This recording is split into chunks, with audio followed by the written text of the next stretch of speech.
Verna McLean finds both a new life and a new love in Houston, Texas. He was cute, he was young, he was just what she was looking for. And her desire to keep him will drive her to the extreme. Verna's gonna get whatever she wants, even if someone has to die. Verna did all of this for one reason, and that was to keep a man in her life. And later in Florida, Shakita Jones falls hard for a sweet-talking Romeo. Jesse was this guy who seemed to be what any young woman would desire. Whose out-of-control drug habit forces her into a life of crime. Miss Jones brought a gunman, violence, and greed to that gas station. She knew that somebody was going to be robbed. Shakita Jones did what her boyfriend wanted. As a young child growing up in a single-parent home in Oakland, California, Verna McLean always felt that she could lean on her mother. Her mom was the one that was the role model in her life. Her mom was the main focus of her life. They were very close. But when Verna's mother and sister leave her behind to move to Houston, Texas, the now 23-year-old is fine with it. She's fallen for a man named Theo McLean, who whisks her away to San Diego, where for the next 4 years, she splits her time between raising children and being a nurse. This woman was a nurse, so her job was to take care of people professionally, but she also took care of them personally too. So certainly, this was someone who was giving, who was caring, who was a healer, really the salt of the earth. And now, several years later, the 27-year-old's patience is wearing thin. She was working over 60 hours a week. She worked in nursing homes. She worked in child care facilities. The people that she worked with, everybody had great things to say about her. But as much as Verna lives for taking care of people, her long hours are not born from a love of her job, but more out of necessity. Her husband did not have a job. She was the breadwinner for the family. She had 3 children. She was the only one responsible for the kids. Without a doubt, she was tired of doing all of that. One summer day, Verna reaches her breaking point and decides it's time for a change. I'm out of here. I can't live like this, and neither is my child. She tells her husband she's taking the kids to visit her mother and sister in Houston, Texas, and never looks back. Verna may have decided to move looking for a better life, moving to a new city where perhaps she could meet new people and find the love of her life. By all accounts, Verna was a very responsible person and a very nurturing person. When Verna moved to Texas, this was an opportunity to completely reinvent herself. After setting herself and her kids up in her mother's home, Verna lands a job with a home health care service. She ended up eventually working for a company that treated or cared for high-risk children. Once Verna is settled in Houston, the scenery isn't the only thing that changes. A new city means it's also time for a new Verna. Long gone is the plain Jane nurse who lived for others. You saw her become someone that she wasn't in San Diego. Makeup always done, hair always done. She started wearing wigs constantly. She became somebody she thought she wanted to be. This was an opportunity to reinvent herself, to be what she always had wanted to be. This exciting woman, known for her looks, known for her beauty. And so she did everything in her power to create that image. For the first time in her adult life, Verna isn't tied down to one man. So she plays the field with men she meets online, using them to fulfill her most basic desires. Perhaps one man provided what she needed sexually. Perhaps another man provided what she needed romantically. That allowed her to kind of become the Verna that she wanted to be. Verna is soul-searching. Her father wasn't there. Her own home was broken in that her husband wasn't there for her emotionally. This is a woman who is searching for validation. Despite her appetite for online dating, it's her work as a nurse that leads Verna to Andrew Manor, a handsome mama's boy with a heart of gold. Andrew's niece had a trach in her throat. She had a problem where Verna had to take care of her. Andrew was about 10 years younger than Verna. He was in his early 20s. Verna's job puts her in Andrew's home all day, every day, and it's hard for her not to get enveloped into the close-knit family. Andrew lived with his mom. lived with his brother, and that relationship kind of developed, not only with Andrew, but with Andrew's mother. Almost immediately, Verna and Andrew take their attraction to the next level. Verna was attracted to Andrew because he was much younger, he was impressionable, he was a good guy, that he could be easily controlled by Verna, who was much more mature and knew the ways of the world. I think that what Verna saw in Andrew was someone who made her feel different than she felt when she was in San Diego, someone who made her feel more like a woman. Verna also has the love and approval of Andrew's mother. She's found stability.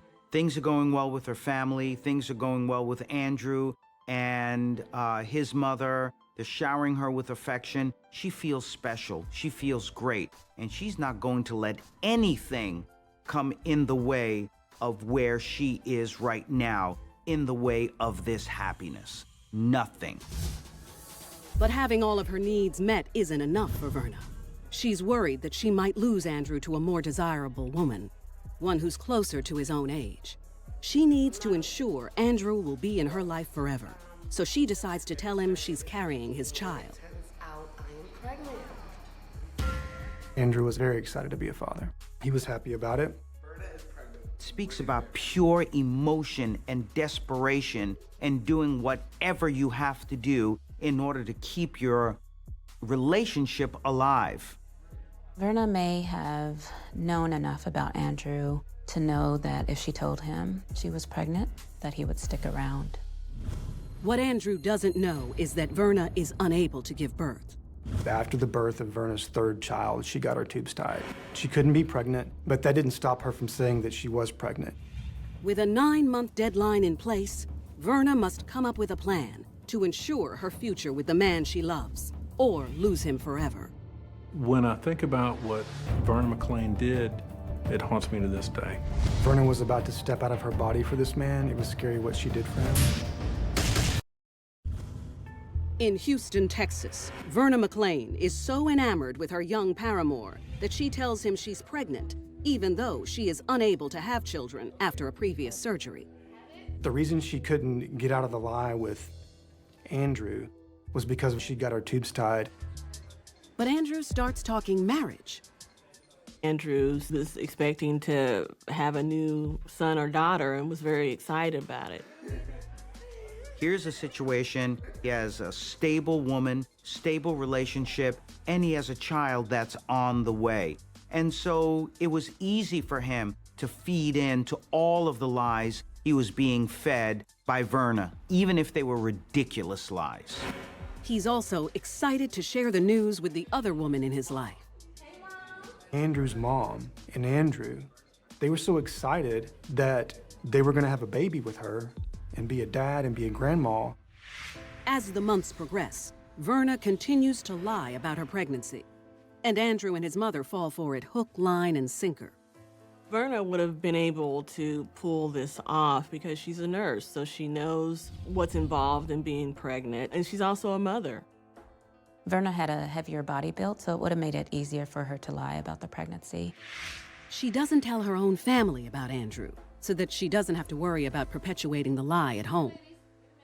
It's obvious that Verna portrayed herself differently to different people, and certainly compartmentalized various aspects of her life. She just didn't want the worlds to collide. Around 3 months in, Verna's able to keep the deception going as far as Andrew is concerned. But as another woman who's given birth, fooling Andrew's mother isn't as easy. Verna's future mother-in-law was questioning Verna about why Andrew or Andrew's mother couldn't go to Verna's doctor's appointments related to the pregnancy. As she nears her fictitious second trimester, Verna tells Andrew and his mother that she's learned her pregnancy's at risk, and she must travel an hour southeast to Galveston to see a specialist. The latest ruse keeps them at bay for now. Andrew didn't have a car. He had no way to get down there. His mom worked at the post office and was working all the time. With each passing day bringing her closer to the 9-month mark, Verna finds herself at the point of no return. It was easier for her at that point to just continue to say that I'm pregnant, and eventually she would figure something out. If Verna faked a miscarriage for Andrew, then she was afraid that she just might lose him forever. In addition to losing Andrew, she's also at risk for losing her job as a home care nurse. Verna has painted herself into a corner, and she sees only one way out.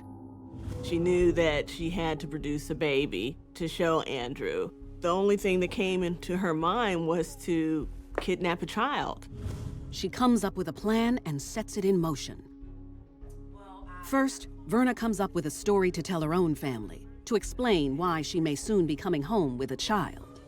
Her family believed at any moment that Verna could become an emergency foster parent for a foster child.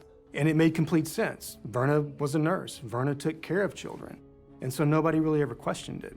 Then, with only a week to go before the 9-month mark, Verna calls Andrew from her home in Houston to tell him she's in Galveston and has unexpectedly given birth to their child, knowing he will be unable to get down there right away. She started sending him pictures of different children on Facebook. He was getting photographs of kids that he thought was his own little baby. The photos do the trick, and Andrew promises to be patient until she and their child are discharged in a few days. The love and the adoration that Andrew and his mother gave to Verna because they believed she was pregnant only fed her ego and only kept the lie going. But Verna knows she's only bought herself so much time. She needs a baby, and she doesn't care who she has to harm to get one. She goes and gets a gun. She goes and gets the bullets.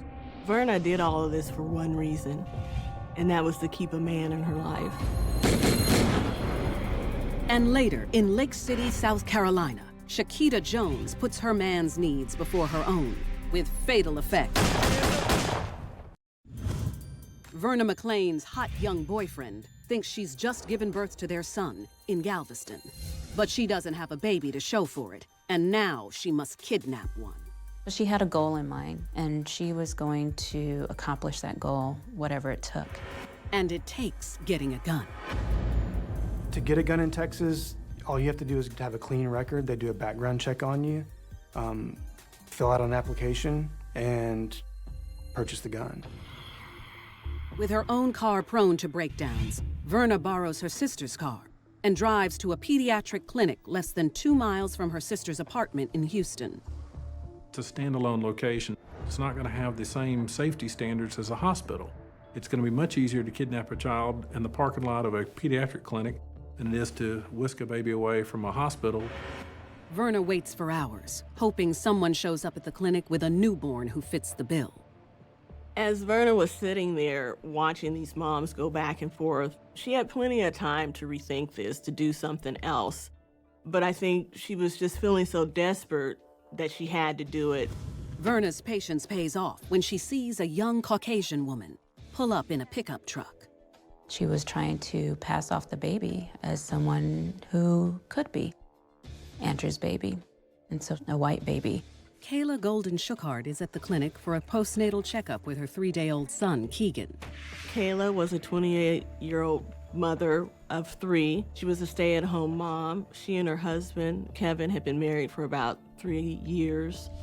Unfortunately for Kayla, she's walked into a hornet's nest. And it was at that point that Verna knew exactly what she wanted and exactly who she needed to get it from. Verna pulls into the empty parking space next to Kayla's and waits for her to return from her appointment.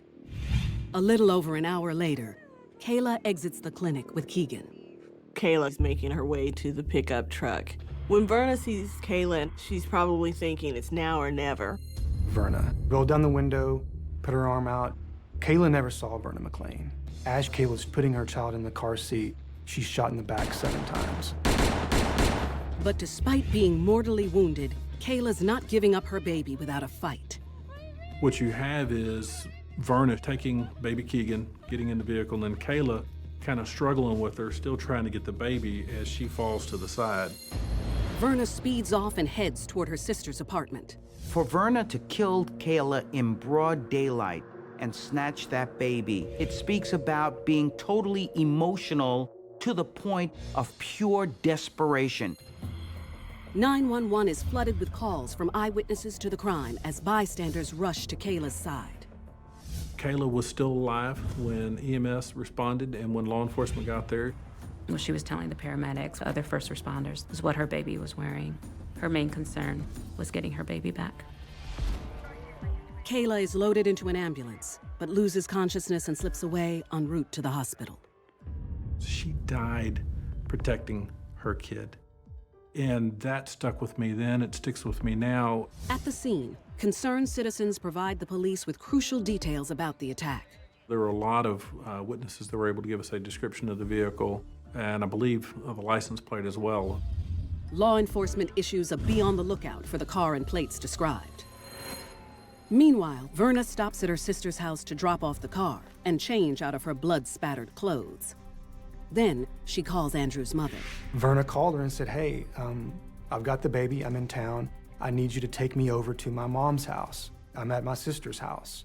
And so Andrew's mom wanted to see the baby and obliged. Andrew's mother picks up Verna and her new grandson unaware of the brutal murder and kidnapping that occurred just a few miles away. And of course, Andrew's mother is so focused on the baby that she's completely oblivious to any nervousness that's coming from Verna. Verna doesn't know that the local police have found her sister's car. It was by complete happenstance. They're driving around looking, patrolling the area. They drive into this complex and decide to go down this perfect aisle and happen to see the Lexus. The hood on the vehicle was still warm. The blood is smeared all over on the side. Surrounded by doting grandmas at her mom's house, Verna has a moment of clarity and realizes by fleeing her sisters so fast, she's neglected to cover her tracks. She's left the car with blood all over it, all the bloody clothes, the gun, her bloody cell phone, in her sister's apartment. And so it's at that point she goes to the scene. But it's too late. Verna arrives to find the apartment complex swarming with law enforcement. Verna came to the scene there saying she had heard about it on TV. And it's not the first time that a suspect would come back to the scene of the crime. It's almost cliche. Verna tells police she knows nothing of the abduction but happened to find a baby on the steps of the apartment complex earlier that day. She took the baby to her mom's house until she could call authorities.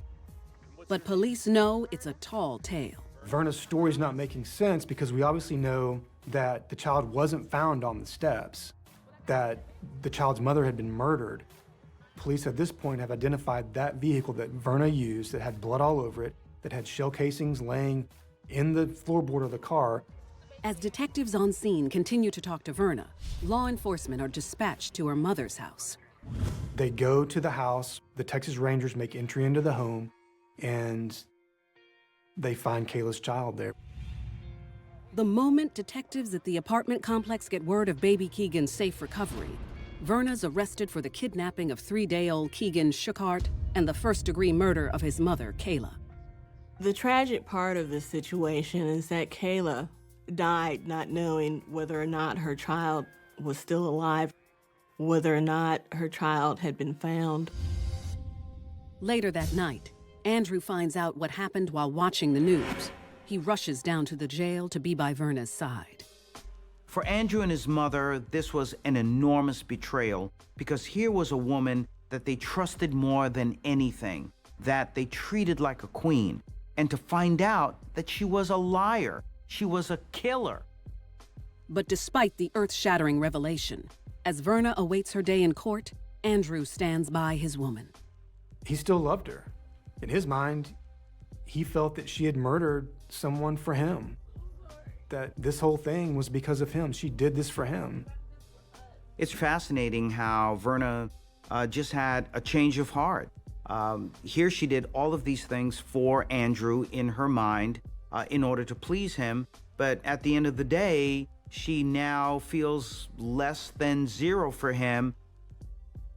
Even with his unconditional support, Verna lets Andrew go forever. He came to the jail and visited her and talked to her for about a month. And after that, she cut off all ties with him. It's really amazing how Verna's mind just flipped from really admiring and loving Andrew to not even caring about him and even kicking herself for doing something so horrific for his love.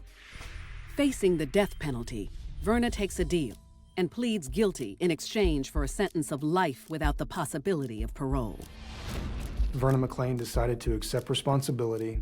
She's never going to get out. But accepting responsibility in court and admitting it to herself are two entirely different things. I don't know if Verna really saw beyond getting the baby. If she really saw, how am I going to pass this baby on as mine? Andrew and his mother so trusted Verna, and to find out that she actually took another woman's life and tried to snatch a child must have been a situation where they were completely disillusioned. And how could they ever trust anyone like that again after the trust that they put into Verna?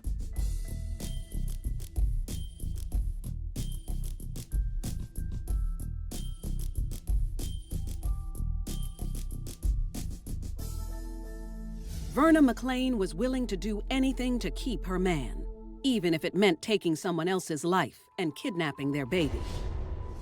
On the East Coast, Shakita Jones' desire for love will lead to deadly consequences. In Lake City, South Carolina, a young Shakita grows up on the wrong side of the tracks. In that particular county where she was raised, you had neighborhoods that were really plagued with poverty and crime and things of that sort. The reality of her surroundings does not bring the young teen down. I think Shakita had that dream of wanting to be that individual that was a success. Her parents were not married. She was raised in a household with her grandmother and her mother. The opposite sex starts taking notice when she's just a teen. Shakita learned how to use what assets she knew to manage early on. She was looking for attention. It seemed like she used sex in order to get it. Sex for Shakita served two purposes. For one, she grew up in an all-female home, and it provided her validation. And secondly, and more importantly, it was a real escape for her. An escape Shakita indulges in all too often. And as she exits her teen years and enters adulthood, her dreams of getting out are dashed. And so she ended up having 3 children by the age of 25, by 3 different males. Shakita and her 3 children share a cramped home with her mother and grandmother. Shakita didn't have a lot of funds, and therefore she was living under the support of the welfare system and also social services. Money was a major concern. As a single parent with any number of children, having to work and care for them at the same time, that would be tough. Unfortunately, when we look at this cycle of poverty, it happens all too much. In some neighborhoods, we see that with poverty, there is a lack of opportunity, a lack of education. So youngsters become involved in sex and other aimless sorts of activities, which then further drives them back into that cycle of poverty.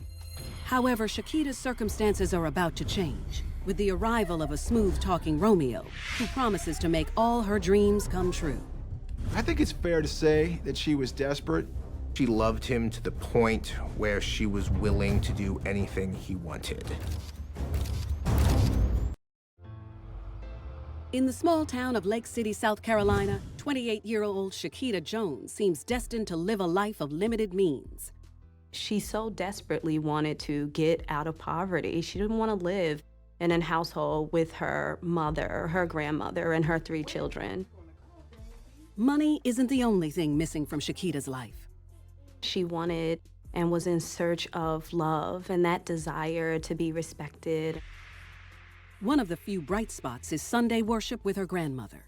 When you have very little in this life, when there are things that are not physically tangible for you, this is where faith steps in. She didn't have satisfaction in her relationships. She didn't have the things that perhaps we all strive for in order to be comfortable. But one thing she had was her faith, and she showed that by attending church with her grandmother. And it's at church one day where Shakita meets the handsome Jesse Cooper. He comes into the church. In her eyes, it was like love at first sight. He stood out, gold teeth, a beautiful smile. She's drawn into Jesse because he is the picture of success. He appears to be the guy that she always dreamt and fantasized about, the one who's going to lift her out of her poverty, out of her humdrum life, and carry her into the sunset with pure happiness. In town to visit his grandparents, Jesse tells Shakita he's a hip-hop producer back in his hometown of Jacksonville, Florida. He claimed to be really high in the industry and working with numerous artists, and he had everything to prove that this was the case.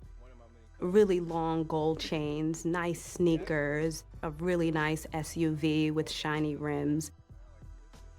But what Shakita doesn't know is that this choir boy carries a very dark tune. He's a cocaine user. Jesse Cooper had a long criminal history, and there was no evidence that he ever held a stable job. Jesse was dealing with Grand Theft Auto, and if you know about the video game, it's definitely not something that you want to play with. For the next month, Jesse turns on the charm, romancing Shakita while keeping his drug habit and illicit money-making activities in check. Jesse treated Shakita very well. Everything that she desired, he got for her.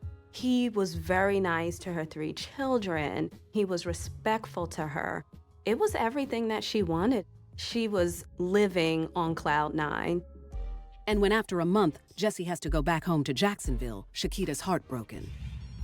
The two stay in touch over the phone, and it doesn't take long for Shakita to take stock of her life, which now seems even less satisfying than before. She thinks about it a little bit, stays in this same crowded home, and then decides after about 4 weeks, I'm out of here. Driven by her desire, Shakita loads the kids up and heads 300 miles south to Jacksonville. Everything seemed to be perfect in her eyes. She's with the individual that she met in church, that she loved. It was great. Once she arrives, Jesse welcomes Shakita with open arms. Jesse feels great. There's no doubt in Jesse's mind that she was gonna come. It just was a matter of time. And so a month later, she's there. That is, until Jesse's drug use comes to light. What is this? And when the mother of 3 learns he's not really a hip-hop producer, she makes a surprising decision. Shakita was not going to go back to the community she came from. And at that point, she decided, I'm going to support my man. In her mind, Shakita had a lot more to lose by leaving Jesse even after she found out about his cocaine habit. This is the guy who has been there with her, and so she is determined to make that relationship happen, even if it means exposing her children to a negative element. Shakita's found herself in a horrible situation. She has 3 children, and she's now living with a man that she realizes she knows nothing about. Jesse Cooper probably saw that she was somewhat vulnerable, being a single parent, having 3 kids, would need somebody to support her. Not wanting to return to a life of loneliness, Shakita stays with Jesse. But after only a few weeks, when Shakita can't find a job and her welfare checks are spreading thin, the family's need for money is at a constant. Jesse comes up with a plan. With Shakita's 14-year-old daughter left at home in charge of her younger siblings, Jesse enlists Shakita to drive him around to find cars to steal, and to serve as lookout while he boosts them. By Jesse introducing Shakita into his illicit life of crime by stealing cars, now he has a real partner. Shakita Jones was in love with Jesse Cooper. She wanted to be a part of what he was doing. The lovers are suspected of a string of thefts in a short amount of time, creating a mini crime wave in the Jacksonville area that does not go unnoticed by authorities. They're committing these crimes all in the same community. It's but so big. So you have a precinct that identifies this is a problem in this particular area, and so they send out the authorities to start looking. Police are looking for known car thieves. Due to a past conviction for grand theft auto, Jesse becomes a prime suspect and is brought in for questioning. Jesse is aware that the officers don't have anything on him. He's aware that he's going in for questioning, and therefore he gives them what they want, and they allowed him to go home. Jesse's been down this road before, so he knows what to do. For him, it's just about deny, deny, deny, deny. Because if they had something on him, they would have gotten him already. When Jesse finally goes home after the questioning, Shakita's excited, of course, because she just wants her man at the end of the day. But it changes a lot for them in terms of the crimes that they're committing. Shakita can't imagine life without Jesse, so she's willing to do whatever it takes to keep him out of the radar of law enforcement. With Jesse now on the police's radar, Shakita thinks it's too risky for them to keep stealing cars. If you steal a car, you have to sell the car to someone who will give you cash, and someone who's also willing to take on a stolen car, knowing that, or change the license plate so you don't get arrested. Shakita's using her brain, and she decides, maybe we need to change things up a bit. Shakita suggests they should go for a straight cash grab by holding up a business. When Shakita comes up with this plan, this is clear evidence to Jesse that she's fit for this lifestyle, that she's built for this. Jesse is all for it. And his approval signals the start of a chain of events that will end with one dead and the other behind bars. She wanted to prove herself. She wanted Jesse to know that she would be by his side for a lifetime. This was the beginning to the final chapter of Shakita Jones' life. In Jacksonville, Florida, 28-year-old mother of three, Shakita Jones, has decided that the best way to support herself, her kids, and her boyfriend, Jesse Cooper, is to commit armed robbery. It's quick and easy in a way that stealing something else isn't. Shakita realizes that if she doesn't get involved in this life of crime with Jesse, that she could lose him. She can lose this dream relationship. So in her mind, she has no choice. Shakita proposes the two rob a gas station with a food mart. There's a lot more revenue that's coming there as opposed to a gas station where you're just coming in and pumping gas and leaving. And so she really had decided at that point that it was all about getting more and more money. Jesse convinces Shakita the next step is for her to canvass the area, to find a gas station that looks busy enough to be worth the risk. Shakita ends up being the eyes and the ears of the streets for Jesse. He valued her as a criminal conspirator. You need to trust the people you're committing crimes with. I don't know if he loved her or if he was just using her to commit crimes, but clearly he knew her well enough to know he could trust her. After driving around some of Jacksonville's busiest areas, Shakita thinks she's found their target in a local gas station. This particular chain of gas stations is very big in Jacksonville, so I think they had a good idea that the money drop would be a large dollar figure. For the next several days, she stakes it out from a safe distance. Shakita Jones was casing the Gate gas station, parking either in or near the store, and waiting for the manager to exit the store and then following him through his rounds until he got to the bank. From this particular location, Shakita has a clear view of everything that's happening inside the gas station. But what Shakita doesn't know is while she's been watching the gas station, someone else has been watching her. There had been a rash of recent robberies at this particular gas station chain, and that's why the sheriff's office was out there in the first place, surveilling the areas. Shakita was so caught up in the robbery that she was planning that she didn't realize that she stuck out like a sore thumb. She was establishing a pattern in her trying to assess the situation, monitor the situation there. After 2 more days of monitoring activity in and around the gas station, Shakita decides it's time.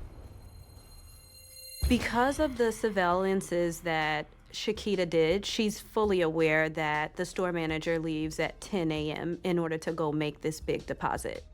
While Shakita sits in her vehicle across the street, Jesse parks in the gas station lot, out of sight from the Mini-Mart entrance. And at the particular time, it's about 9 a.m., which means that in 1 hour, the store manager will be leaving with all of that cash. Jesse Cooper would be in a position hidden from the front of the store, and she would communicate by phone as to when the manager was coming out. The plan was to walk up with a gun and rob the guy in the parking lot. When Shakita finally sees the store manager coming out, she cues Jesse. Jesse hangs up the phone and makes his move as Shakita watches on. He pulled a gun on him, demanded the money, and the employee handed it over to him. Give me the bread, bro. Everything seems to go off without a hitch. After the robbery, he returned to his car, he got in.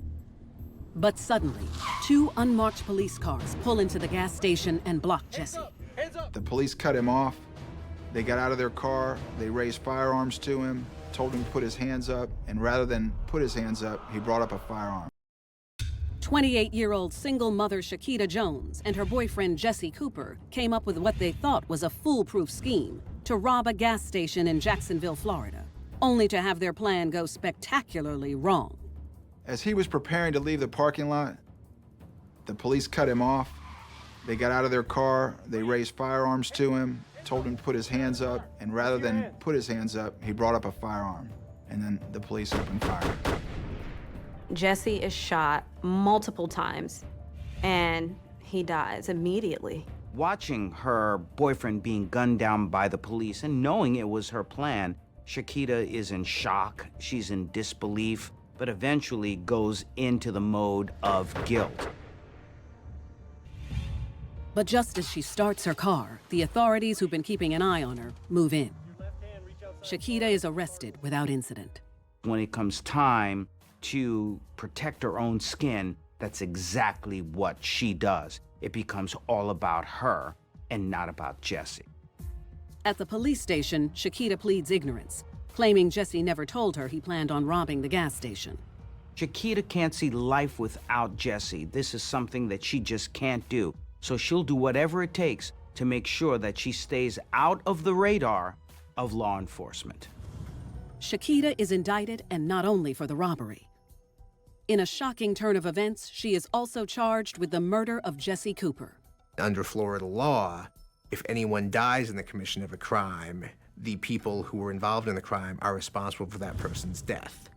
Therefore, prosecutors argued she was responsible for the murder of Jesse Cooper. This has to be devastating for Shakita. The man that she loves is gunned down, and it's because of a plot that she came up with, a faulty one at that. But now, law enforcement, the legal system, turns around and they charge her with the murder. So not only does she have to deal with the guilt of this personally, but also take the full brunt legally. 8 months after the robbery gone wrong, Shakita pleads not guilty to all counts. She takes the stand during her trial. And when questioned about a 53-minute phone conversation with Jesse in the minutes leading up to the robbery, she has an answer at the ready. She came up with an account that the reason that she and her boyfriend were on the phone was simply to have phone sex. Shakita identified that she didn't even have a clue that he was across from her or at a gas station committing or doing anything. But with law enforcement tracking Shakita's moves outside the gas station days before the robbery, the jury doesn't buy it. Shakita Jones is found guilty of armed robbery and second-degree felony murder. She is sentenced to 35 years. What the court saw from her were excuses, no reasons, and a lack of sympathy for what she had done. She was responsible for someone's death. In this case, it was somebody that she knew and probably loved. Shakita loved Jesse. Jesse loved Shakita. But it was built on lies, not on the side of Shakita, but on the side of Jesse. And although the love was strong, it was a lie, and therefore it was bound to fail from the start. It was obviously a destructive love. We can sit here and say, what were you thinking? But she loved him, and she wanted to be with him, and she wanted to be part of his life. Unfortunately, that ended up destroying her own life.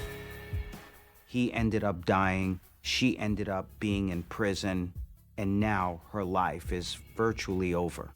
And the tragedy here is that her children, who are innocent, are now going to grow up without their mother.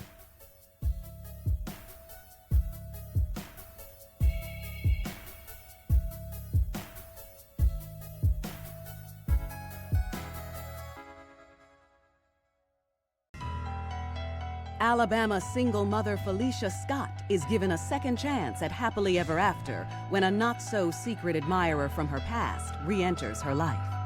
Fred was her meal ticket, and she knew that if she could keep him happy, that her and the boys would have a roof over their heads. But Felicia's dream to give her man the ultimate gift becomes another woman's worst nightmare. Fred wanted a child more than anything else in the world. She wanted to make Fred happy. She was willing to do whatever she could do to keep him. And later in Tampa, Florida, teenage temptress Victoria Jackson turns forbidden love into a family affair. If I had known that Jeffrey was having an affair with my sister, I would have not married him. But when it looks like she's soon to be out of the picture, it's another man who forces Victoria to make a deadly decision. Shoot him, Vicky, shoot him. He is pleading for his life. Baby, don't do it! Pleading with Victoria not to shoot him. He started yelling, Vicky, do it, Vicky, do it. It was just surprising that a young person like that would get themselves involved in such a violent incident. There are hundreds of thousands of women in prison at any given time in the U.S. These are the true stories of women who committed heinous crimes in the name of love.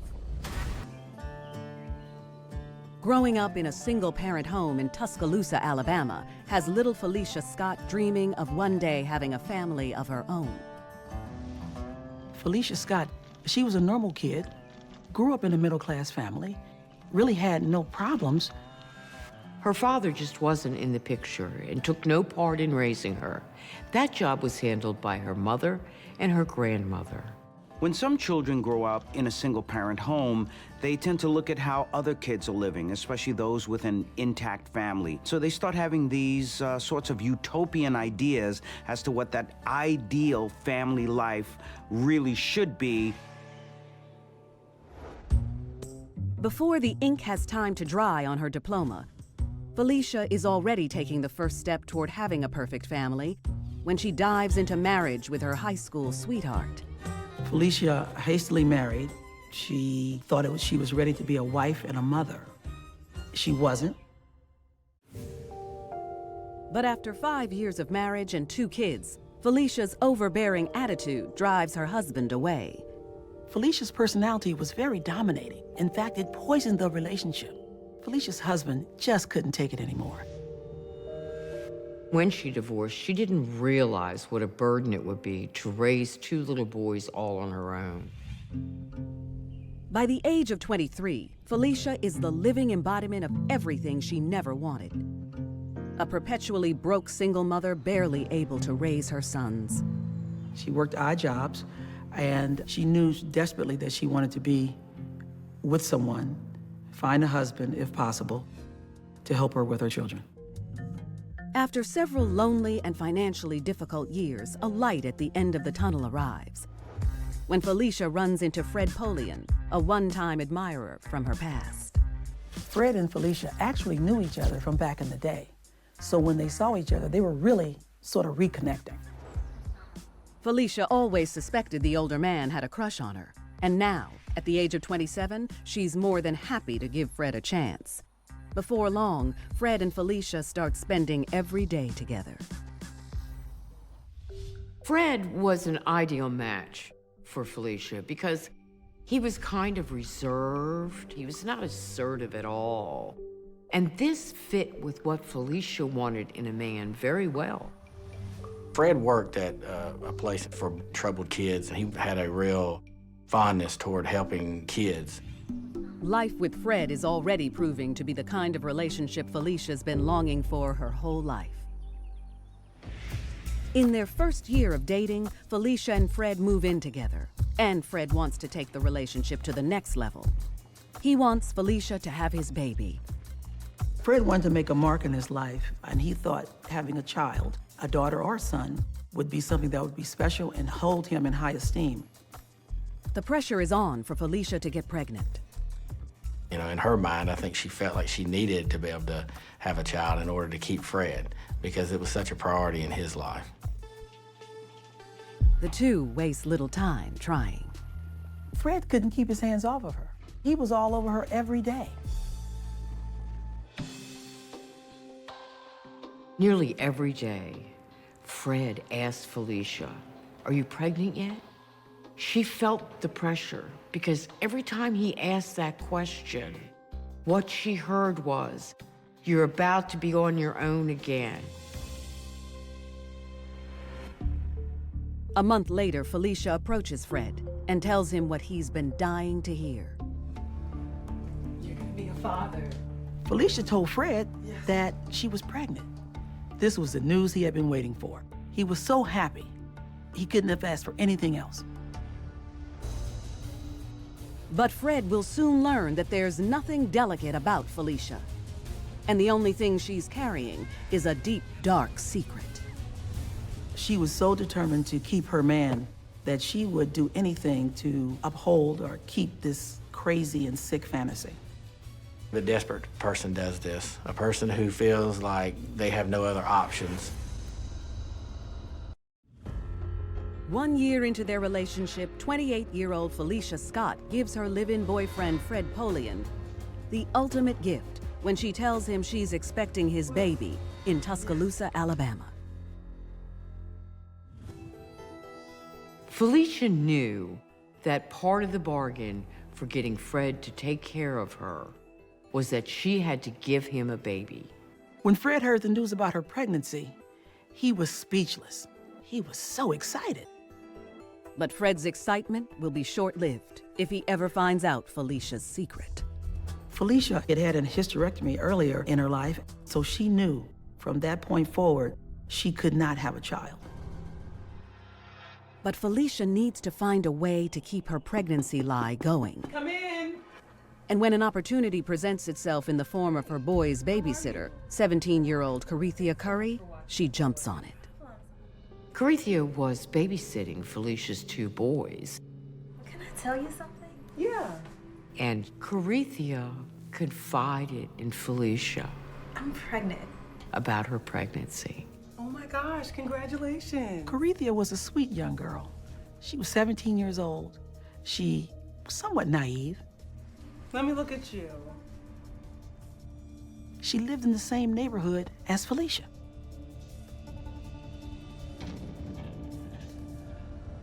Now that Felicia knew Corethia was pregnant, she could match the timing of her fake pregnancy with Corethia's real one.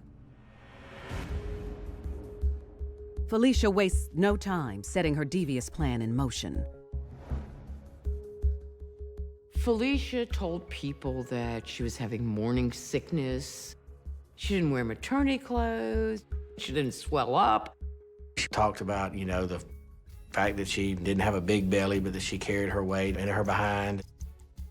Fred was either the dumbest person for not realizing she wasn't pregnant, or he was the smartest person for helping her cover it up. Fred never had a child before, so he didn't know what to expect with respect to a pregnancy. So he just went along with whatever was happening at the time. The clock is ticking. Felicia has less than 9 months to deliver Fred a baby. Where are the boys? Oh, they're at one of their friends' house just playing. I really just want to be able to spend time with you. Okay. So how's she doing? The now 29-year-old spends months playing the role of the naive teenager's best friend. She feels like she's gonna be big. Felicia started spending a lot of time with Corethia. They shared stories together about babies, about having a new baby, what the experience would be like, sharing food stories, things of that nature. They were inseparable. And you don't think she's gonna come earlier? Because she seems like she might be ready soon. I'm so happy for you. I really am. Felicia knows when the day arrives, she only has one shot to get it right. So she spends the next 7 months doing her homework to prepare for a gruesome abduction. Felicia went to a local health clinic to get brochures about C-sections and having home deliveries. Felicia was committed to giving Fred what he wanted, this baby. She was determined. She had the eye of the tiger. There was just no turning back. With Carithia at 9 months and her due date rapidly approaching, a by now impatient Felicia decides it's time to give Fred the baby he's always longed for. One day after shopping with Carithia and her mother, Felicia invites the expectant teen over to her place. Felicia and Carithia grabbed some pizza and headed home to hang out at Felicia's apartment. Oh, I'm sorry, Carolyn. This is for expected mothers only. Okay, all right. Felicia waits patiently for just the right moment to pounce on the unsuspecting mom-to-be. It's an extreme plan, but she would do practically anything to please her man. And later, in Tampa, Florida, Victoria Jackson must make a deadly decision between her married lover and her boyfriend of 2 months. He is still bound with the shoestrings in front of his body. They tell him to get in the van. Victoria gets into the driver's seat. They pull to the side of the road, and now she's holding the gun. Victoria wasn't willing to give up the relationship, even if it meant armed robbery, murder, and kidnapping. In Tuscaloosa, Alabama, after almost 9 months of waiting, 17-year-old Carithia Curry is all that stands in the way of 29-year-old Felicia Scott's dream of giving her man the one thing he wants most, a baby. Felicia planned to fake her pregnancy until Carithia was 9 months pregnant. With her boys upstairs sound asleep and Fred working late at the home for troubled kids, Felicia knows it's now or never. She was cold, calculating, brutal. It was a surprise attack. Felicia shot Carithia in the back of the head. Her body dropped and fell directly to the ground. Carithia's down, so Felicia turns her attention to delivering the baby. Felicia's so determined in what she's doing that she's throwing caution to the wind. She's on autopilot. She's a robot. She's separating her emotions and her feelings from actually what she is doing, this heinous crime. Felicia can't make a mistake or she will never be able to please Fred, and this is all for him. It's time to put all she's learned about C-sections to work. Felicia grabbed a razor blade and she cut Carithia from her neck down to her groin. She had only 7 minutes or so before that baby could go critical because of lack of oxygen. So she was moving as quickly as she could. Then suddenly, things went wrong. While Felicia was cutting Carithia's abdomen open, she realized that Carithia was still alive. Felicia had to do something, and what she did was horrific. She shot Carithia again in the head. As Carithia bled out, Felicia continued the home C-section. With the newborn finally in her arms, Felicia basks in the glow of success of her sinister scheme. The baby survived the delivery. She was a healthy baby girl, breathing on her own without any complications. Fred's due home from work at any minute, so Felicia rushes to clean the bloody scene and get rid of the body. Felicia was on her hands and knees, cleaning up all the blood, scrubbing the floors, and throwing everything in the trash. Carithia's body was placed inside a green garbage can. The top was put on it, and it was sealed up with duct tape. Felicia drags the garbage can out of the house and puts it in the trunk of her car, only moments before Fred comes home.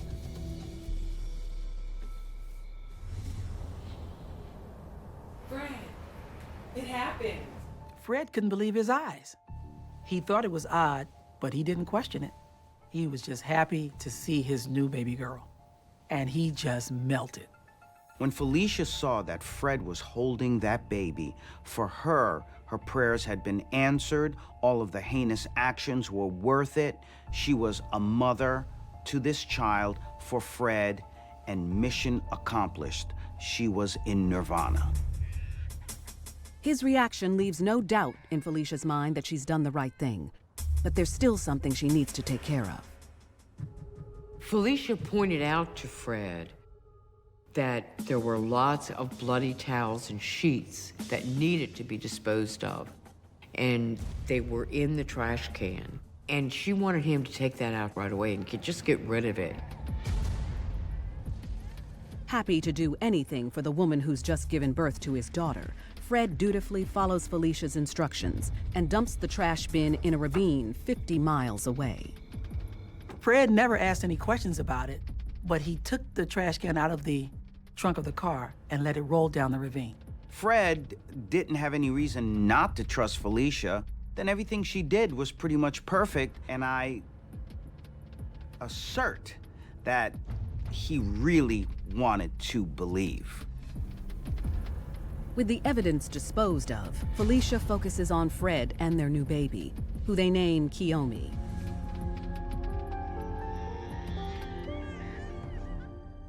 But in less than 48 hours, her perfect family will start to fall apart. Corethia's mother called the police and was reporting her child was missing and had every reason to believe that Felicia Scott had something to do with it. She tells them how the three went shopping, and then Felicia and Corethia split off for dinner at Felicia's. The only information she could give police was that the last person she saw her daughter with was Felicia.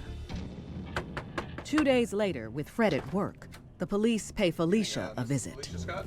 Yes. We're with the police. She answers the door, cradling a newborn. She's mine. It was a miraculous home delivery. Oh, wow, okay. Okay, so have you been to the hospital? She told us that she had a at-home birth at her sister's, which would have been in Birmingham. She's only a few days old. At this point, she produced paperwork that showed she had been, in fact, to Cooper Green Hospital.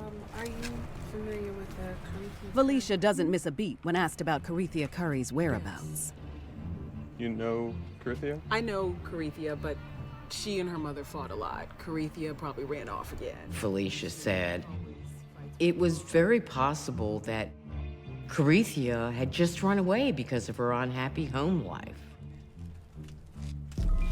Thank you. On the way back to the station, Detective Hearing calls around to check out her story. They decided to call the Tuscaloosa Health Department. Once they got in touch with the health department, they realized that Felicia had actually had a hysterectomy. At that point, it became real. We realized that we needed to locate Felicia immediately because obviously this wasn't her baby. Within 24 hours, detectives trace Felicia to her father's home in Norcross, Georgia. Went inside the residence where I saw Felicia Scott laying on the couch with a baby on her chest. Got the baby. Why are you taking my baby? I didn't do anything.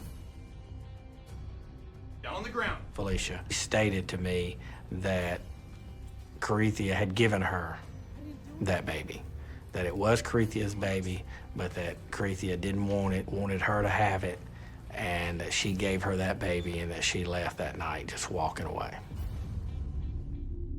Felicia felt that everything that she had done was worth it. She was okay with it in her mind because of love that trumped her crime. Investigators have no way of connecting Felicia to Corethia's murder without a body, so she's released on bail. But 2 months later, Corethia's body is discovered at the bottom of a ravine near Felicia's sister's house. That same day, Felicia is arrested and charged for Corethia's murder. Felicia Scott never admitted to killing Corinthia Curry and never admitted to kidnapping the child. Fred insists he had no knowledge of what was in the trash can. But when he admits to dumping it, he's arrested for kidnapping a minor and is sentenced to 20 years in prison. 2 years later, a jury convicts Felicia of first-degree murder. She's sentenced to life with no possibility of parole. In her own twisted mind, with her own narcissistic needs, Felicia thought that she deserved to have that baby, anything, in order to find pure happiness with Fred. In the end, Felicia loses her man and the baby she desperately wanted to give him. I believe Felicia faked her pregnancy to keep Fred, plain and simple. I think that she knew that Fred wanted a child. I think she was in fear that if he knew she couldn't have a child, that he would go find someone that could. The fact that someone would go through something like this for a man is absolutely ridiculous. How does Felicia live with it afterwards? It's very simple. Felicia is incapable of caring about anyone but Felicia.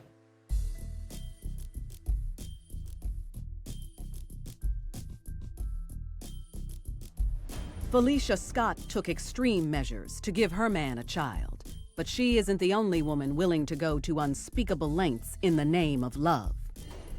In Tampa, Florida, Victoria Jackson's involvement in a sordid love affair pushes her to commit the ultimate act of betrayal for her man. At the age of 16, Victoria Jackson is still trying to cope with the suicide of her father 1 year earlier, much to the heartbreak of her older sister, Crystal. We lost our father at Victoria's at the age of 15, and she took it very hard. She was an A student prior to that. Afterwards, she got into a little trouble hanging with the wrong people. For Victoria to have such a close relationship with her father and for him to be suddenly gone in that way, such a traumatic event in her life, would lead her to now look for another father figure. Victoria's relentless search for love will drive her into the arms of two different men, a sinful situation that leads to deadly consequences.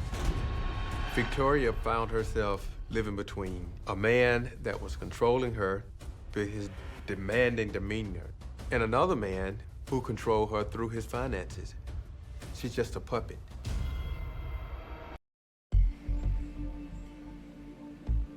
In Tampa, Florida, 16-year-old Victoria Jackson comes out of a severe depression thanks to the new man in her life, 32-year-old Jeffrey Dampier. By all accounts, Jeffrey was a pretty nice guy.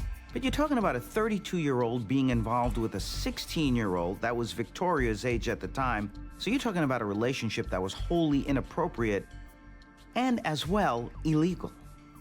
Jeffrey Dampier was very sweet. He had this glow that would just make you just smile and laugh. And he had a very kind heart. He bought Victoria lavish gifts. He bought Victoria a car. He paid for her schooling. He was very generous with his funds. But not only is Jeffrey robbing the cradle, he's also engaged to another woman, Victoria's older sister, Crystal. I met Jeffrey Dampier at Arkham Skating Rink in Chicago, Illinois. So he came up to the side of the rail of the skating rink and he said, "Wow, will you marry me?" I said, "This man must be crazy." Jeffrey is a man with $1 million smile and an even bigger bank account. Jeffrey and his ex-wife won the Illinois lottery, and they won $20 million, in which they split it in half and got 10 and 10 apiece. A jackpot which is being used not only to romance Crystal, but also her little sister. The relationship started between the two after Jeffrey started dating Crystal and Victoria was brought into the mix, being that she was a sibling. Victoria was involved in this triangle because it met many of her needs. She had a sugar daddy who took care of her financially, but most importantly, Jeff also played the role of being her father, the father who had tragically killed himself earlier. If I knew that Jeffrey was having an affair with Victoria, I would have not married him, and I had no clue at all. After only 1 year of living together, Crystal and Jeffrey get married. And for Crystal's family, it's like hitting a jackpot of their own. Eventually, he started to support Crystal and her sisters, Victoria and Terry. 2 years into their marriage, the couple moves to Tampa, Florida, to escape the cold of Chicago, and Victoria tags along. Shortly after moving down to Florida, Victoria moved down, and she stayed with us for about 4 months. I said, well, as long as you're being positive and doing something right for your life, certainly. Victoria lives the high life, squeezing every penny out of her brother-in-law right under Crystal's nose. Anything that she needed financially, he gave it to her. And the control that he had was the fact that he had money. And she knew if she needed something, she just had to make one phone call. Soon, Victoria and Crystal aren't the only Jackson women benefiting from Jeffrey's Midas touch. Jeffrey moved their sister, Terry, to Florida.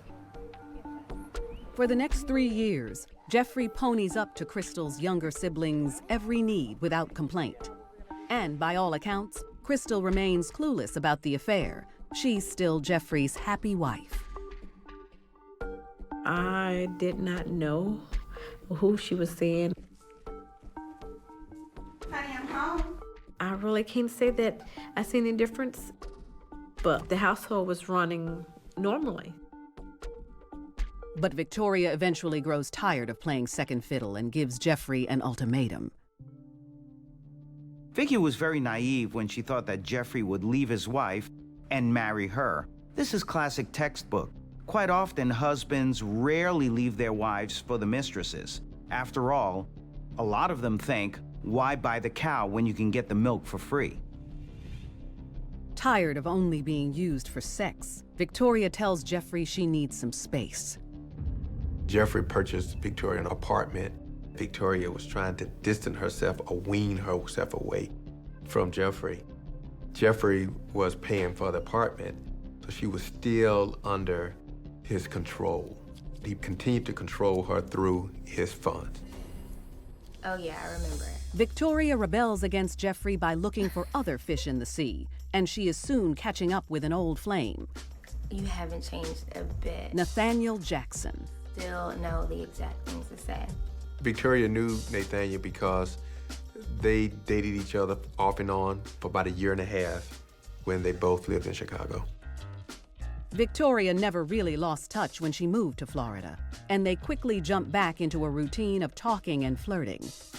Yeah, I know. You should come see me.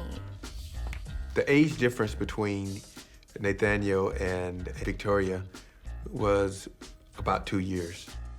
She wanted more from somebody and wasn't getting everything she wanted from Jeffrey. He had several arrests for drug possession, for an aggravated assault, some other traffic charges. He had a lengthy criminal history from Illinois. And Nathaniel's renewed interest in Victoria is no accident. Nathaniel had some charges associated with money, and here he is now calling Victoria, who he knows is in a relationship with a man who is wealthy. Nathaniel only has one thing on his mind, and he knows Victoria's lover is loaded, so he suggests the two move in together, and she gladly accepts.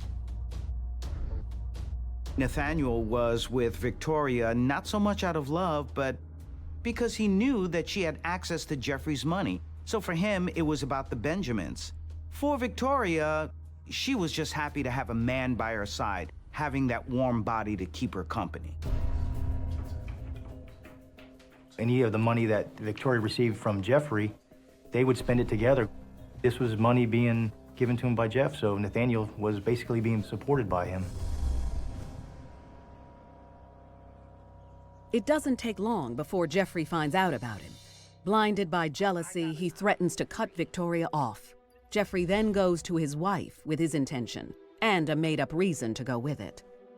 We had a conversation regarding giving, and it was more or less he was getting frustrated because everybody was asking, and he felt like the money bag at that time. I told him, don't give to my sisters. Don't give it to Victoria or Terry if they ask, unless it's life or death. The sisters are less than pleased with the new arrangement, and they're not the only ones. They were upset, but when Nathaniel found out about it, he was furious. If Jeffrey cut off Victoria, they cut him off. That was not gonna fly.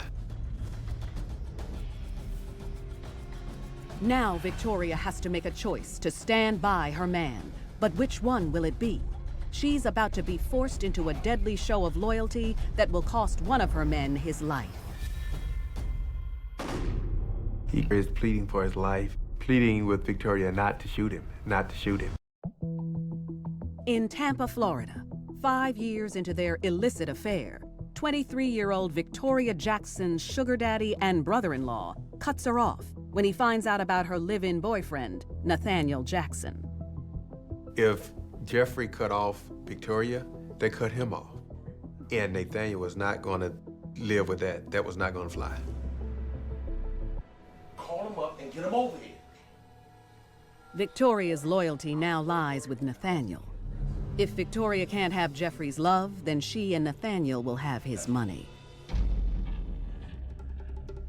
The plot is set into motion. Good. You always make time for me. Cannot wait to see you. See you soon. Jerry was at the apartment. All right. Bye. And Victoria called Jeffrey and asked him to come over to the house to drop off some boxing tickets. Victoria leads Jeffrey into the kitchen where Nathaniel attacks. Yo, wait, what do I do? Where's the money, huh? Hearing the commotion, Victoria's sister, Terry, comes out to see what's going on. They started demanding money, searching his pockets. It's a pretty scary situation. Jeffrey was carrying a wad of cash, so they took about $7 grand off of him. Victoria looks on as Nathaniel threatens Jeffrey. I need you to find me more money or I'm gonna shoot you. Victoria is caught between her lover and her boyfriend. Victoria disassociated herself from the moment. Jeffrey has been relieved of his cash, but Nathaniel isn't finished with him yet. Jeffrey was tied up and they walked him down to his van. Nathaniel forces the sisters and Jeffrey into the van and leads them on a ride to hell. Victoria was ordered to drive. Drive now. Hurry up. It's quite possible that one of the reasons that Victoria took some sort of revenge against Jeffrey was that he had promised to marry her and instead appeared to be leading her on. So when Nathaniel came up with his plan of robbing Jeffrey, Victoria went along with it. So when Nathaniel orders Victoria to drive to the location of one of his business ventures where he plans to empty the safe, she complies. But Jeffrey throws a wrench into Nathaniel's scheme. I don't have any money in the safe in the shop. Jeffrey told them that there was no money in the safe. Nathaniel got upset. Pull over now. Pull over! Victoria was listening to Nathaniel. Whatever Nathaniel tells her, she does it. And Nathaniel is about to tell her to do the unthinkable. Shoot him. Shoot him, Vicky, shoot him. Nathaniel now hands the gun to Victoria and tells her to hold the gun on Jeffrey. Come on! Nathaniel turns the stereo up in the van and then starts to yell at Victoria. Shoot him! Vicky, shoot him. Repeats himself over and over again. Shoot him! At this moment, one can only imagine what was all going through Victoria's head. Do it! Victoria's boyfriend was demanding her to put a bullet in her lover's head. Victoria has a choice to make for her man. Come on, baby. Whichever that may be. Now, think about this. Victoria then grasps the gun with both hands. She put both her hands on the gun, closed her eyes, turned away, and fired. It's a hot summer night in Tampa, Florida, and Victoria Jackson has just been ordered by one man she loves. Shoot him. To take the life of another. Come on, baby. This whole incident was supposed to simply be a robbery. At Nathaniel's command, Victoria closes her eyes and makes a deadly choice. Victoria fired a bullet right into the back of Jeffrey's head. Jeffrey dies instantly. Victoria faced a horrible decision. She could have stopped this at any moment. She had that option, but instead, she decided to follow the commands of her boyfriend. After Victoria shot Jeffrey, all three jumped out and ran separate ways. At 9:30 p.m., a neighbor discovers the car still running with Jeffrey's dead body inside and calls 911. 911, what's your emergency? We have a homicide. A van has been abandoned here, like literally just a few minutes ago. A neighbor saw 3 kids get out of the car and take off, and there is a dead body in the car. It's still running. Deputies from the Tampa Police Department respond to the scene and are alerted to a suspicious woman in the area. Terry is actually found along the main roadway, waving cars down, trying to get a ride. One of the deputies were able to detain her for further questioning. Victoria and Nathaniel managed to get a cab to take them to Jacksonville, 170 miles northeast of Tampa. Back at the station, Terry tells police what happened and says she's a victim. Hurry up, quick. Shoot him, Vicky. She's in the back of the van, has no idea what's going on. She got kidnapped too. We put warrants out for the arrest for Nathaniel and Victoria. At this point, we notified the media, and their story was highlighted on several news outlets in the area. 2 days later, Victoria and Nathaniel are arrested without incident at the home of a friend in Jacksonville. Nathaniel had $1,500 of the money that he took from Jeffrey, and the money had bloodstains on it. Once in custody, Victoria is stunned to learn that the man she killed her lover for is selling her out. You might want to ask his girlfriend, Victoria. Your boyfriend told us that it was your idea to rob him and to also shoot him. I think that Victoria thought that Nathaniel would have protected her, and it all would have been well. When police tell Victoria Nathaniel's setting her up to take the fall, she gives a full confession of what happened. I was told earlier today to call him to see if I can get him to come over. Okay. And who told you to do that? Nathaniel Jackson, Okay. And why did he want him to come over? to get some money from him, rob him. He started yelling, Vicky, do it, Vicky, do it. And I just closed my eyes and turned my head and pulled the trigger.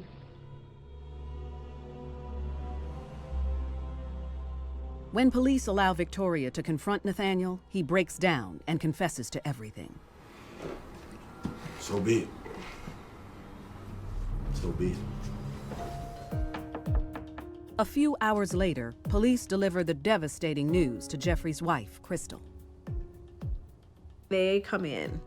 They told me that he was shot and killed. I'm sorry. No. At the time, I lost it. And the kids heard me, and then they came out, so the house got up in a roar. Already devastated, Crystal is dealt one more cruel blow when she's told the identity of her husband's murderer. My first thoughts when I found out Victoria was involved, I was taken back. I was really confused. How could you kill someone who you were benefiting from? So I don't understand. How could you? So, no. Crystal's suffering increases when she finds out about the affair. I was really shocked. They started naming items, a ring, places where they supposed to went to. I just lost it because I didn't see it. He filled a void in her life, and that need superseded the loyalty that she should have had to her sister. Police charge Victoria and Nathaniel with the murder and kidnapping of Jeffrey Dampier, and a jury shows no mercy. Victoria was given 3 life sentences for kidnapping, armed robbery, murder, and Nathaniel was convicted of the same. Jeffrey really took the best years of her life, the early years, the formative years of her life. So when Nathaniel came along and offered a chance of revenge against Jeff, well, Victoria jumped at it because finally she could tell him and act out her anger with Jeff. Crystal's sister Terry has never been charged with the crime. Destined to die behind bars, Victoria's days are a constant reminder of her brutal betrayal of one love for another. I don't know if she's truly forgiven herself for what she's done, but I do know that she's facing that every day in a decision and a choice that she made. So for Victoria, there was a lot of emotion, a lot of conflict, perhaps some guilt, some anger. All of those things are all boiled into one. And in this case, it led to the death of Jeffrey. I still talk to my sister because I don't want to have a cold heart. I don't want to be holding on to that grudge. So I let go. And I still have pictures of my late husband, and I still think of him. But I believe that I will get my chance to see him again.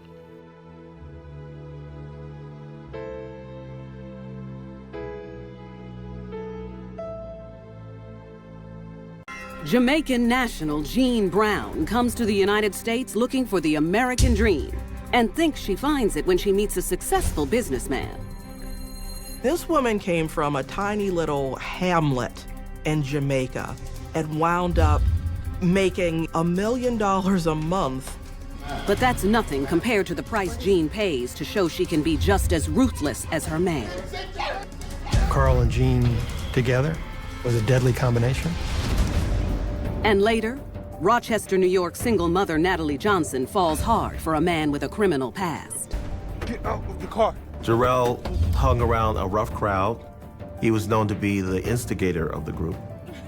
And when his need for cash pushes him back to what he knows, he makes sure to take Natalie along with him. They wrapped her up in a carpet, put her in the blue bin, and dumped her in a ravine. Natalie went along with Jarrell to the very end, because at some point along the way, the kindness factor turned into a monster factor as well. The money! Hoping to escape poverty, 24-year-old Jamaican national Jean Brown comes to the United States in search of a better life and a way to provide for her family. She left behind her mother, sister, 3 children, a son and 2 daughters. She figures that her life and the life for her children is going to be better if she can make some money. Desperate to provide for her family back home, Jean and her determination land in Miami, Florida, penniless and with no job prospects. When she even came to the U.S. from Jamaica, Jean worked all kind of dead-end jobs. Nothing really came together for her. She struggled a bit. But she finds refuge in Miami's Jamaican community, and the camaraderie only strengthens her resolve. When people are in a surrounding or some sort of a town where they're not a native of that particular place, they find solace in someone who has a similar origin or background. Jean eventually lands a position as a dispatcher for a local trucking company. The job of dispatcher is to keep track of where the trucks are, take orders from customers, and make sure that things are delivered as required. It's a good job, but Jean isn't making anywhere near the money she hopes and has very little to send back to her family in Jamaica. Problem with chasing a dream is that it is just that, a dream. A lot of people are running away from poverty or a bad relationship, looking for new opportunities, but a lot of times they don't have a coherent plan as to how to achieve the things that they really want, what it is that they really want to achieve. Still, she manages to take advantage of Miami's nightlife. In the early 90s, Miami was the place. I mean, it was fun, there were clubs, it was just an untapped land where anything goes, and people were doing very well for themselves. And it's at one of the clubs where Jean meets fellow Jamaican Carl Smith. He's good looking, he takes an interest in her, he's got that thing that attracts people of like minds. Okay, so what do you do for a living? And he's got another thing that Jean finds irresistible: money. He was a drug dealer, marijuana. He was making fistful of cash, and that was very attractive to her. Jean and Carl become inseparable. as she quickly becomes Carl's partner in love and crime. Carl told her about the drug business, told her about his connections in Mexico and how they'd be able to get large volumes of marijuana at low prices. Jean wasn't your typical girlfriend. Jean was looking to make money, and make money any way necessary and any way possible. Her ambition, combined with her direct line to independent truckers, gives birth to an idea for a devious plan. The two decide to combine their resources and start a trucking company as a way to ship large amounts of marijuana from Mexico to the East Coast. Jean was very enthusiastic about that. She saw that as an opportunity to get rich quick. Carl is all for it, but insists they relocate to Baltimore for better distribution to the Northeast corridor. Carl's contacts would bring the drugs across the border from Mexico. Jean's truckers would pick it up in Arizona and bring it here to Baltimore. And once it arrived in Baltimore, they would sell it. They were able to move product to New York much more quickly. They were able to get into Pittsburgh much more quickly. In addition, Charm City's hunger for illegal substances makes it ripe with opportunity. Baltimore is the city with a major drug problem. There are a lot of drug dealers, a lot of drug users. And so if you're able to get large quantities of marijuana, the dealers figure out who they are and flock to them. Jean is a very headstrong woman. She wanted to be with Carl, and she knew that she would do whatever she had to do by any means necessary in order to be with him. Just a few months later, the business model is underway. They used full-size 18-wheeler trucks that would carry a lot of merchandise, and they'd be able to conceal the marijuana in with the merchandise, and then they could easily conceal the cash on the way back. And within 6 months, they're making 7 figures. This woman came from a tiny little hamlet in Jamaica and wound up making at least $1 million a month. She had a palatial estate in Florida. She had land in Jamaica, and she ran a pretty well-oiled business. That's the American dream. But for Jean, it's not enough. She also wants to prove to Carl that she belongs by his side. It's already a man's world, but to be a woman and to rise to the top, you had to do stuff that most men would be afraid of. Jean will do everything in her power to keep Carl, to please Carl, and to do anything it takes to achieve success along with him. Even if that means putting one of them in an early grave. This was a driven woman who decided what she was going to do, and nobody was going to stand in her way. After joining forces with fellow Jamaican Carl Smith, Jean Brown launches a successful drug operation in Baltimore, Maryland. So things are going well. I mean, from Mexico to Baltimore and all stops in between, money is flowing, drugs are flowing. They're doing about $1 million worth of business a month. They're bringing in whatever they want, and nobody suspects a thing. And Jean and Carl want to keep it that way. One of the main challenges for drug dealers is what to do with all the money, because they're generating tremendous volumes of currency and they can't put it in a bank. And so they need to find ways to transport these large volumes of currency out of the country. A prospect that keeps Jean in regular contact with her family in Jamaica. She sent the money to Jamaica to be laundered. She's given this money to her family, and they're investing it in real estate for her. So her kids back in Jamaica are being provided for, her family back in Jamaica is being provided for, and she's living in the lap of luxury. But transporting large bundles of cash out of the country is almost as risky as the drug trade itself.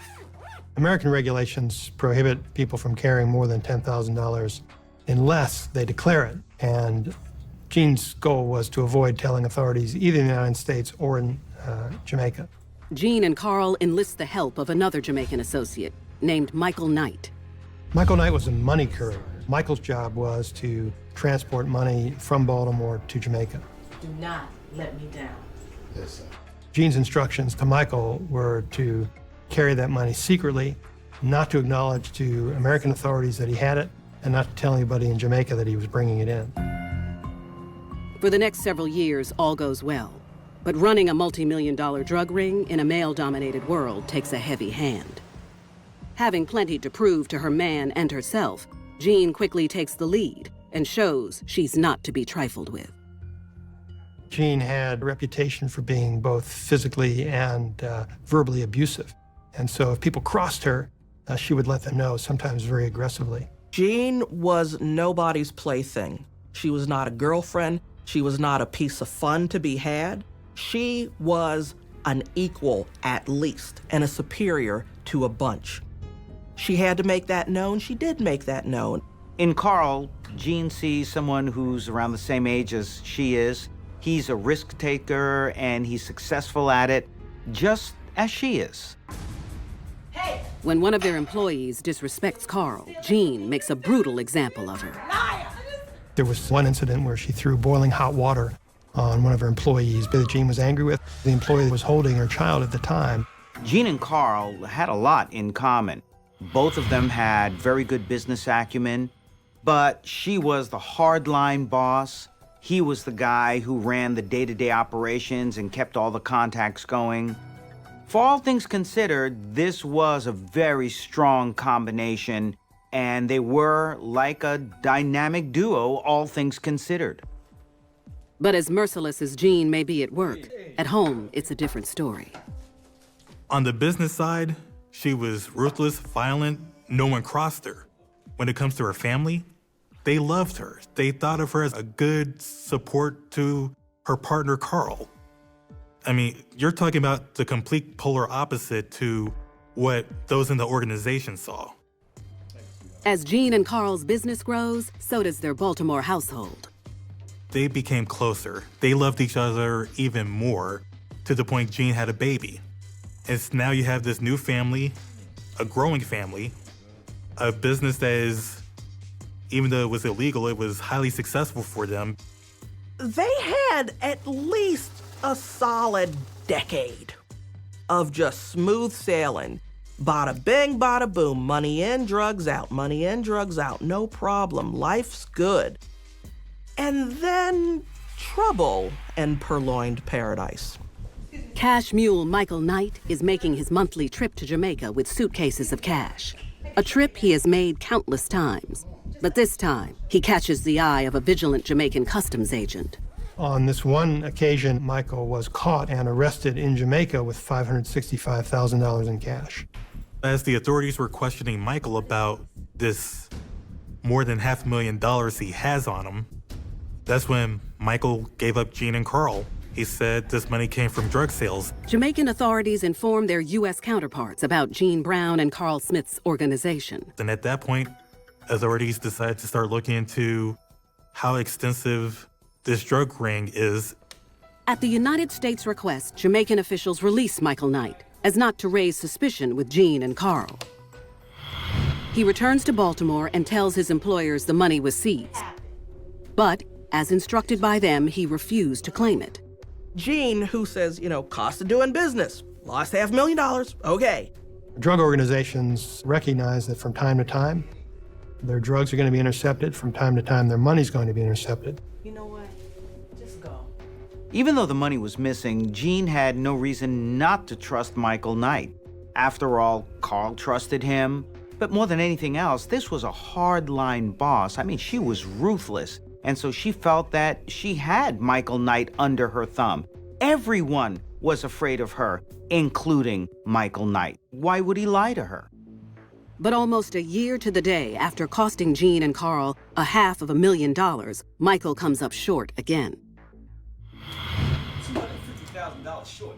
Jean had entrusted Michael with $1 million that she wanted him to hold, and he only returned $750,000. So Jean wanted to find that missing $250,000. When Jean confronts Michael about the missing cash, Michael refuses to tell her what happened to it. If a courier is caught by law enforcement takes the money. That's an explanation that the drug dealers can accept. And so when Michael came up short and had no explanation, that really angered Jean.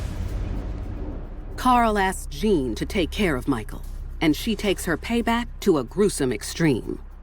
If Carl wanted something done, Jean made it happen. Carl didn't have to worry about anything. Carl's job was actually easy.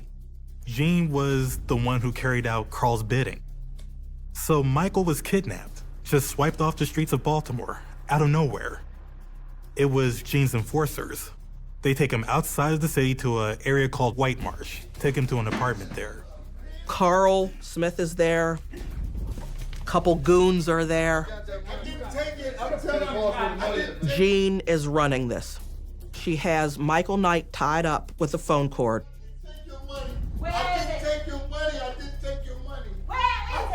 Gene is interrogating him.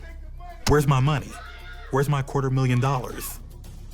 And she wasn't getting any answer, any satisfactory answer. That's when Gene's anger turns to uncontrollable rage. She's wailing on him with a cell phone.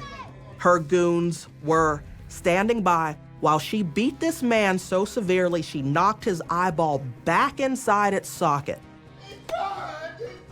Gene decides to take the lead on this because Michael has disrespected her and disrespected Carl, and she's not gonna let him get away with this.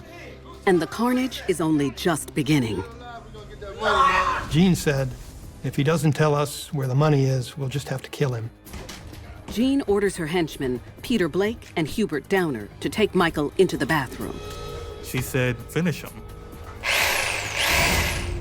And later, in New York State, single mother Natalie Johnson will also look to a new man to be her provider. And like Gene Brown, she'll go from bystander to killer. Jarrell knew the quickest way to make money was to take advantage of a senior, and he knew a senior, and he took advantage of her. She took his orders, no questions asked. In Baltimore, Maryland, Gene Brown is dealing with an employee who she believes stole $250,000 from her and her partner in love and business, Carl Smith. Gene demanded loyalty because this was business. This was the foundation of her relationship with Carl. Despite the brutal beating, Michael Knight still refuses to say where the missing money went. So Peter and Hubert put Michael in the bathtub and stabbed him repeatedly until he was dead. The human mind can rationalize anything. And this particular case, Gene felt that she wasn't a criminal, she wasn't a killer. She was just protecting her interests, protecting her relationship, and protecting her man. She was at her worst with him, and she was becoming more of a hardened criminal than her partner. With Michael Knight dead, Gene orders her men to get rid of the body. No evidence left behind. Over about 2 days with power saws, they dismember the body. They pack up pieces and dispose of the body around Baltimore County in a number of places. The body's never been recovered. Gene and Carl believe they've gotten away with murder. But just in case, they decide to lay low in Miami, Florida. Little do they know, Maryland investigators are already onto them, and a missing persons report filed for Michael Knight only adds fuel to the fire. After about 4 or 5 days, his sister wound up calling Baltimore area police to say, I need to file a missing persons report. Nobody can find my brother. The Baltimore police look into it. And it isn't just Baltimore police. In the meantime, federal law enforcement was also looking for Michael Knight because the Gene Brown organization was now on the federal radar. Hoping to put pressure on Gene Brown, investigators track her and Carl down in Florida. And then, surprise, surprise, here comes the detectives wanted to know what Gene knew about Michael. The detectives asked Gene, what do you know about Michael Knight? What's your connection to him? She denies everything. But at that point, she gets nervous. Gene and Carl realized after the police came down to Florida that the heat was on, and so they left and went to Mexico. But once in Mexico, Gene realizes more than the scenery has changed. Between the Fed looking at them, between detectives back in Maryland looking at them, their relationship goes through a rocky road. There's trouble in their relationship. I called the shots. Carl was done. He was a multimillionaire. What more did he need? I don't work for you, okay? He wasn't happy being with Gene either. He let her know this. Carl's not happy. He starts searching Mexico for love, and he finds it. He takes off and doesn't look back. And Gene said then, oh no, you don't leave Gene Brown. But it goes beyond a lover's betrayal. Jean worries that if she loses Carl, his Mexican cartel connection goes with him. Jean didn't want to let that happen. She had a very successful and very lucrative marijuana business, and she wanted to keep it going. So she goes to the Mexican connections. Now keep in mind, these are the same connections Carl introduced her to not too long ago. Jean saw this as the ultimate betrayal. This is a woman who saw everything as her and Carl, just the ultimate relationship. And now, if he's not with her, well, in her mind, he's against her. And the next day, Carl is mysteriously assassinated on a lone Mexican highway. And what wound up happening is that Carl Smith and his new paramour were in a car, and goons shot Carl Smith dead in front of his girlfriend. She got shot 4 or 5 times through the arm, and they left her for dead. She wound up living. Jean Brown made her point. The next day, Jean returns to Miami to run her drug empire, which is now hers and hers alone. But the FBI has been busy while she was away.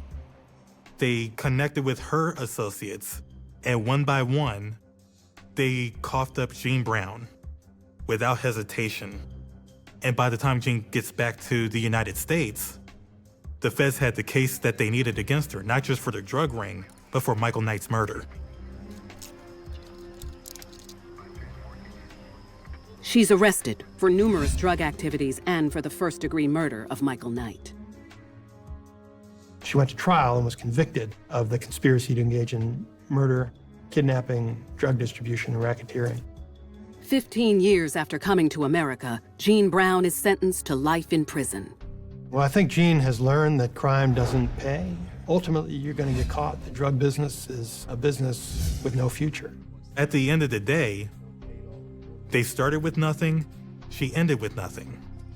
She's probably lamenting, if anything, that the reason for it all is gone. She can't provide for her family in Jamaica. Her children don't have a mother, and everything she worked for has been seized. So, was it worth it? Probably not. Sometimes two people don't bring the best out of each other, and that was definitely the case with Jean and Carl.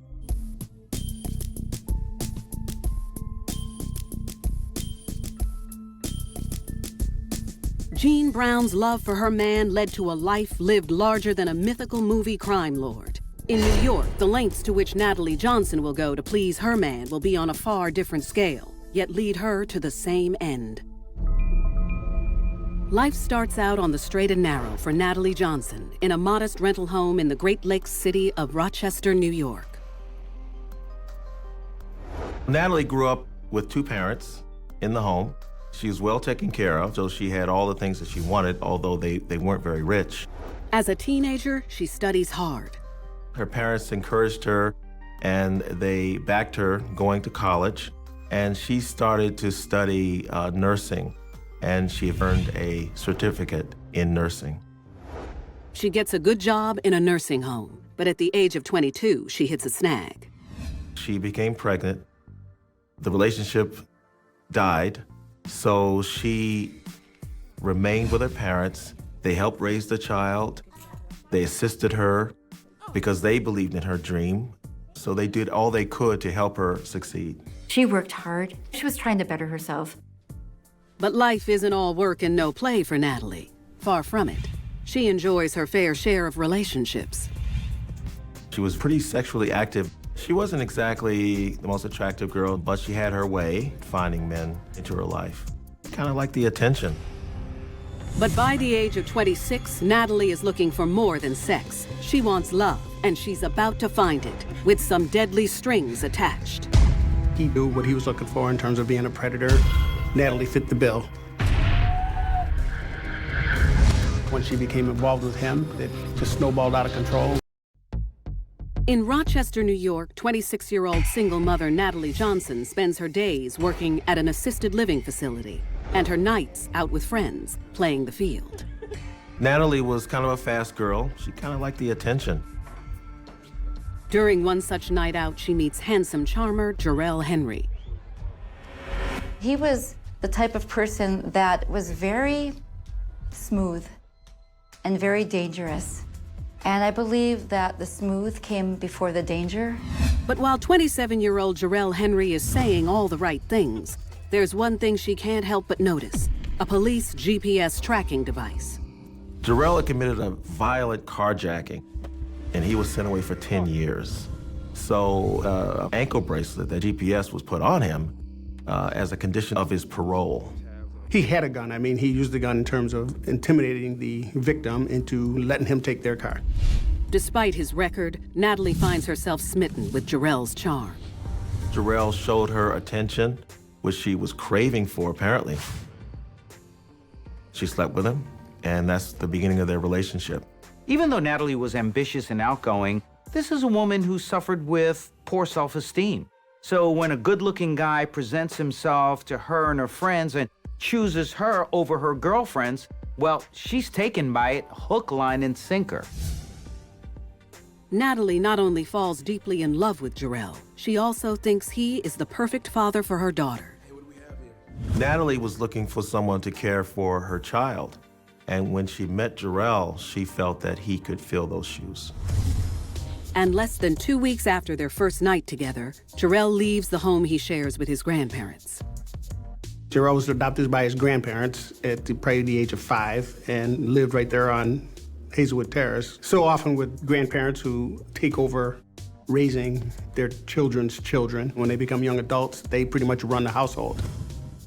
But none of the red flags stop Natalie. She invites him to move in with her, her parents, and her now 4-year-old daughter. She was madly in love with him, and the parents thought, well, maybe this is someone for her. You know, a lasting relationship. They got along very well with her daughter.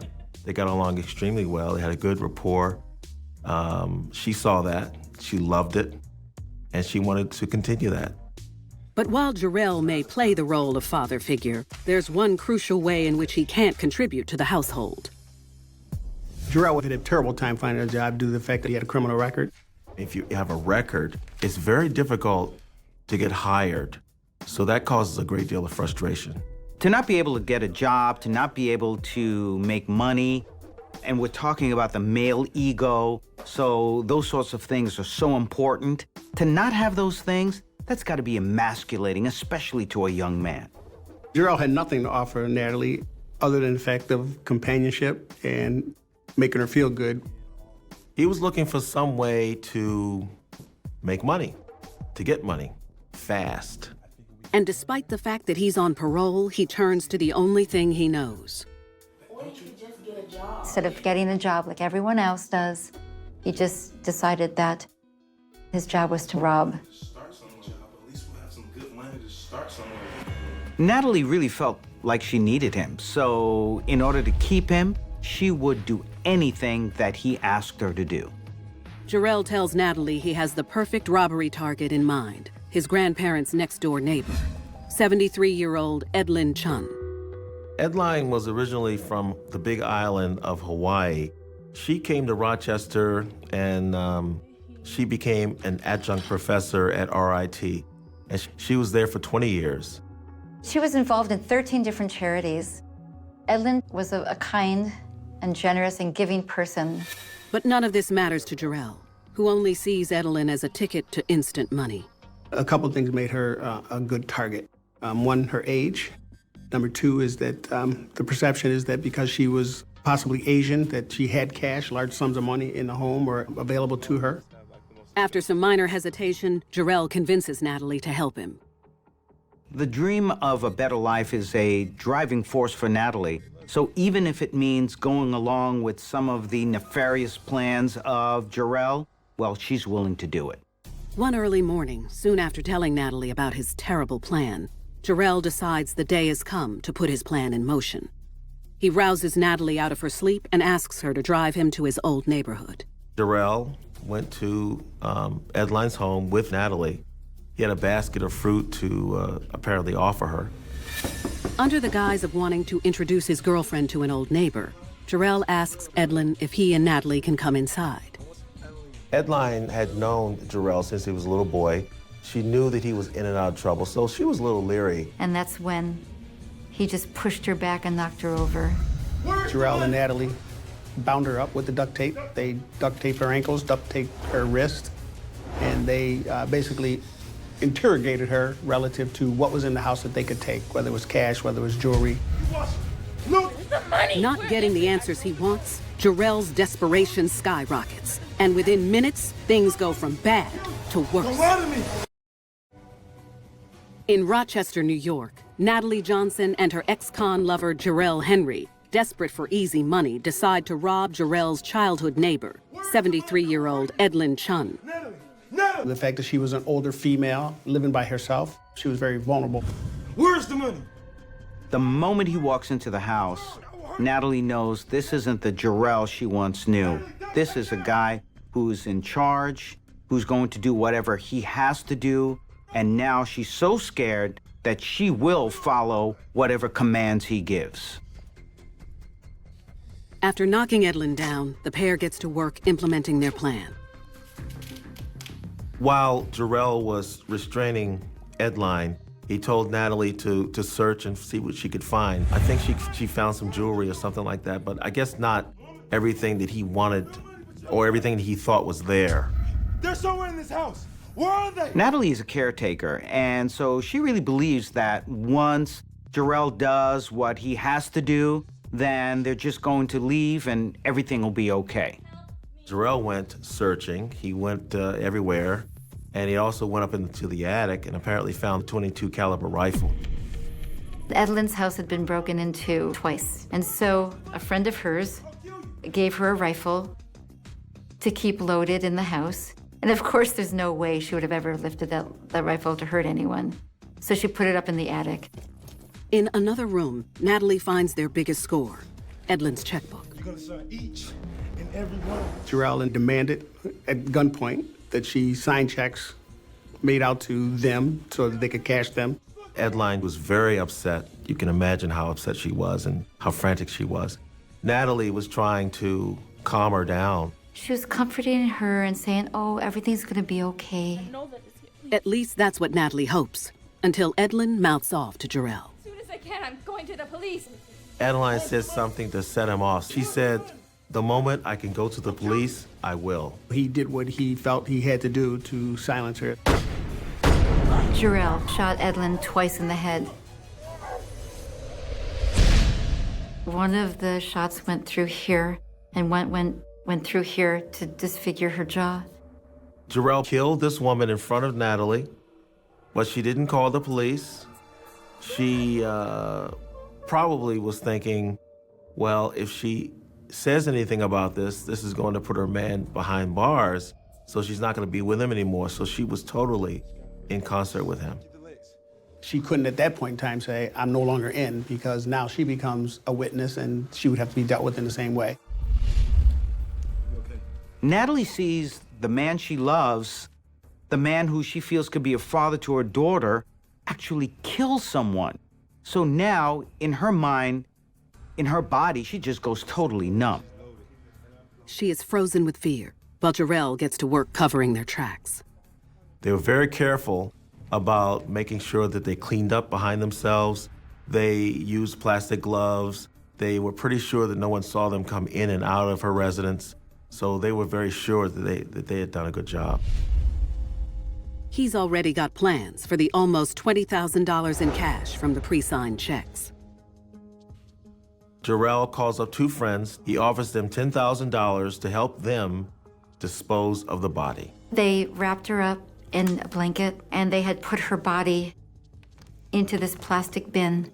And eventually what they did was they took the bin to Tryon Park, which is a kind of remote area in Rochester with a lot of ravines. Once there, the gang dumps Edlyn's lifeless body like a piece of garbage. And what had happened was that she had come out of the bin. The bin had stopped on a ledge, and her body had ended up down below. After that, they left. Jarrell then paid off his friends with one of those checks. cash this check immediately. Jarrell and his friends part ways, and he and Natalie return home as if nothing had happened. No one saw anything. Natalie is really stuck between a rock and a hard place. There's nothing that she can do about this right now. Bottom line is, if he goes down, she goes down. And then she loses her dream. She loses her man. She loses her freedom.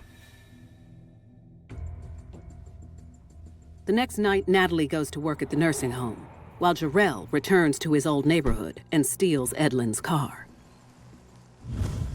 Little do they know that 3 days after their crime, workers in Tryon Park find Edlin's lifeless body and call the police.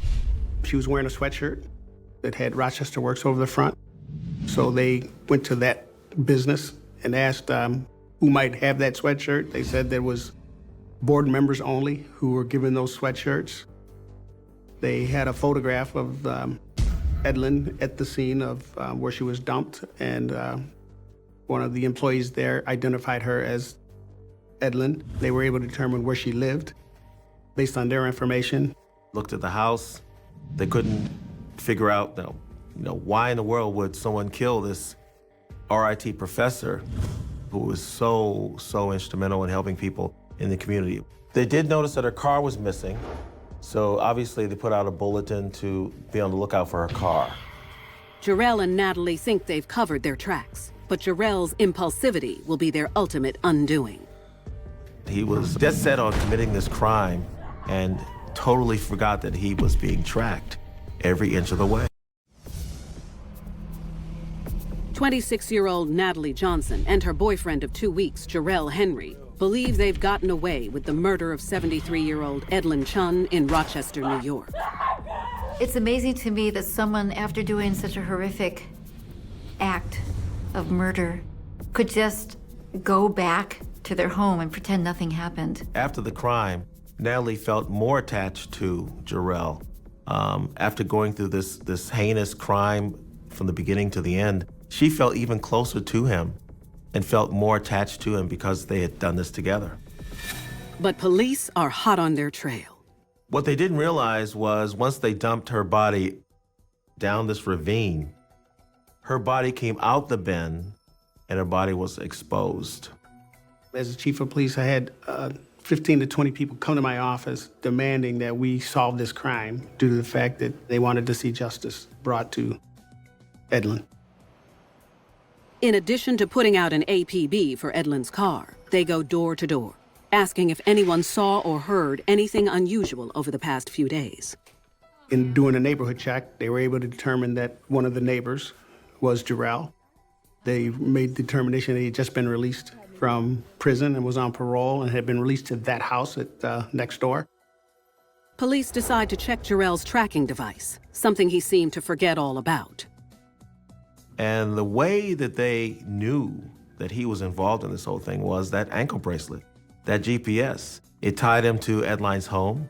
It tied him to Tryon Park. And the same GPS device that is used to tie him to the murder also leads police right to Jarrell's whereabouts the next night. Jarrell was arrested driving Edline's car.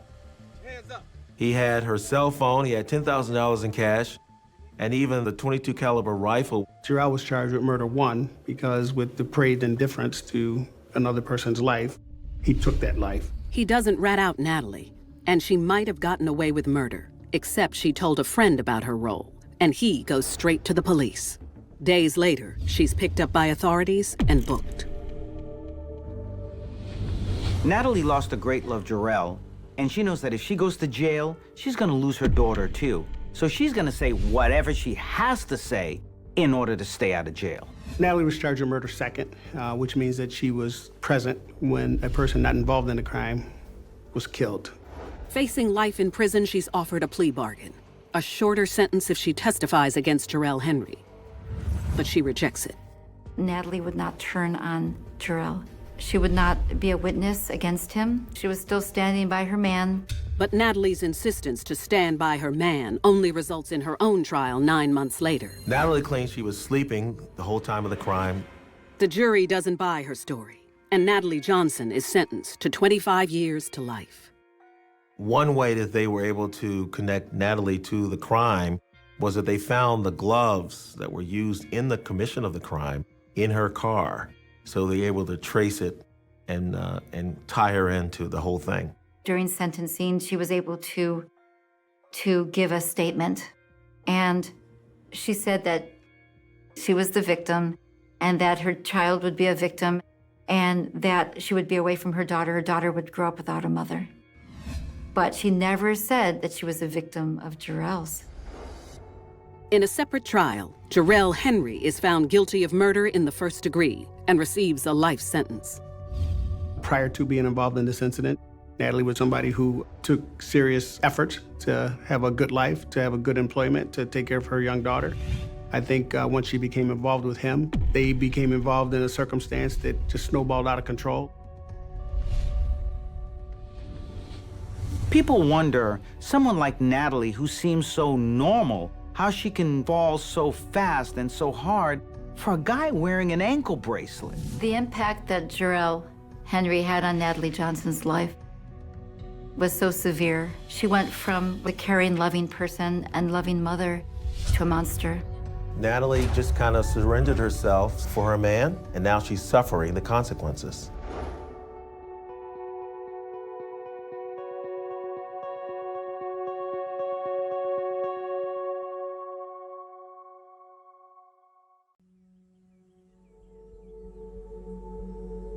It's said that love will set you free. Free from your past, from your deepest fears, from your loneliness and pain. But toxic love gives the illusion of freedom when it's really just a trap. You begin to lose every fiber of who you once were and find yourself hurting those you care about. All in the name of love.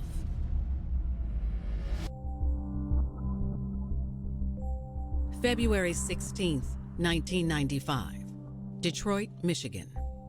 The bleak winter day seems to mirror the hard times that have fallen upon the once thriving industrial city. The city changed from a factory city where there was money, where there was a great economy, to a time where people were suffering. We have a lot of factories that closed, a lot of hospitals that closed.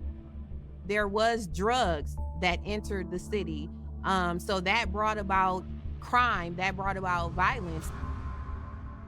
On the north side of town, 28-year-old Nora Douglas is getting ready to go to work when she notices her neighbor's door wide open.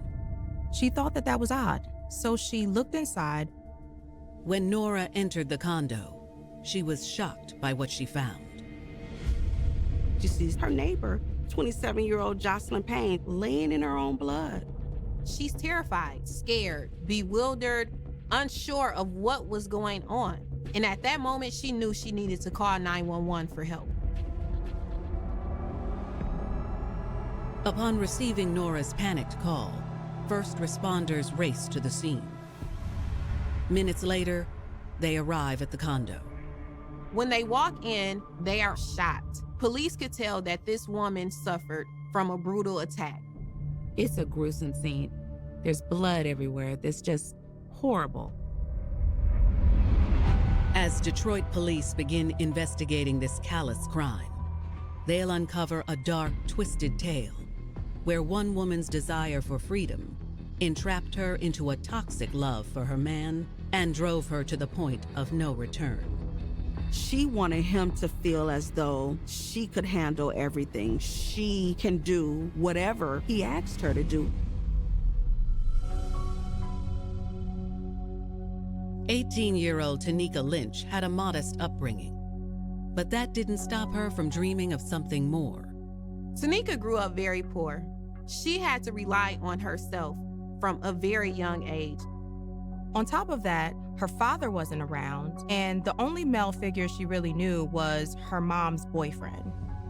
He was very abusive, so this caused a great strain for her and her mom. Tanika used her creativity as an outlet for the struggles she faced. Growing up, I was very creative. I drew, I wrote poetry. I was good at a lot of things. But what Tanika wanted more than anything else in the world was to become a Hollywood actress. I always wanted to be famous. I wanted to move to Hollywood. And I just had the big dream of seeing myself in fur coats and diamond rings and having a paparazzi follow me around. She had a desire to succeed. She wanted to get out of Detroit and make something of herself. But before Tanika could accomplish her dreams, she needed to save up the money to do so. Tanika needed to find a means for earning money and saving money so that she can make her transition to LA happen. She basically was ready to sacrifice and do whatever it took to get her where she wanted to be. In the summer of 1994, Tanika's friend introduced her to someone who could help her make the money she would need for her big move. 38-year-old Drew Glover. Drew was a drug dealer. When I was growing up, I always heard his name, but I had never seen him. He was like a celebrity back then. He's the big guy, and he only showed his face to certain people. Tanika sees this man who is well put together, he's professional, and he offers her a job. So she jumps on it right away. She accepts. He talked proper, clear English. He wasn't hood or ghetto. He was a nice-looking guy. This man that I seen was totally like a movie star. I was just in awe. Drew put Tanika straight to work, delivering drugs to his customers. Tanika is young. She has nothing to lose. So she's willing to do anything to get out of Detroit. She took his word, she didn't ask any questions, and she just delivered the packages as she was told. Tanika quickly became Drew's hardest worker and was soon bringing in $700 a week. That was a lot of money for a girl who came from a poor upbringing.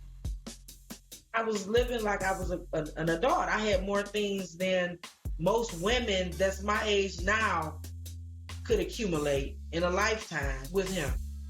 And the more time Tanika spent with Drew, the more smitten she became with her handsome boss. At first, I just knew I was out of his league, but I still had a little like baby crush, in awe. Here's this man that people practically revered and feared, and that was an aphrodisiac for Tanika. She both loved it and was thrilled by it. She grew more and more infatuated. Tanika eventually made her feelings known to Drew. And the more she puts herself out there, the more he's receptive. He was very surprised and amazed at my intelligence and how mature I was to be the age that I was. At this point in time, I was just giddy. I was just like, oh my God, I think he really likes me. I'm about to seal the deal. I'm about to be this man's woman. Despite their vast age difference, the two spent the night together. And from then on, Tanika was Drew's girl. Me and him started getting serious after that. We started having sex on a regular basis, and he basically was calling me his girlfriend. He became more than just her boss. He was her lover. He was her friend. He showered Tanika with the attention that she craved since she was a young girl. She thought that was love.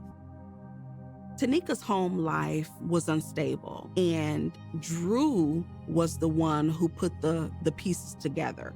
He made her foundation solid.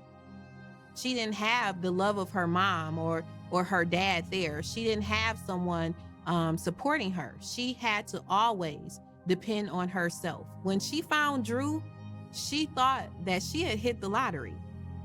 But little did Tanika know that her love for Drew would soon drag her down a violent and blood-stained path. One that would ultimately cost her everything she ever hoped for herself.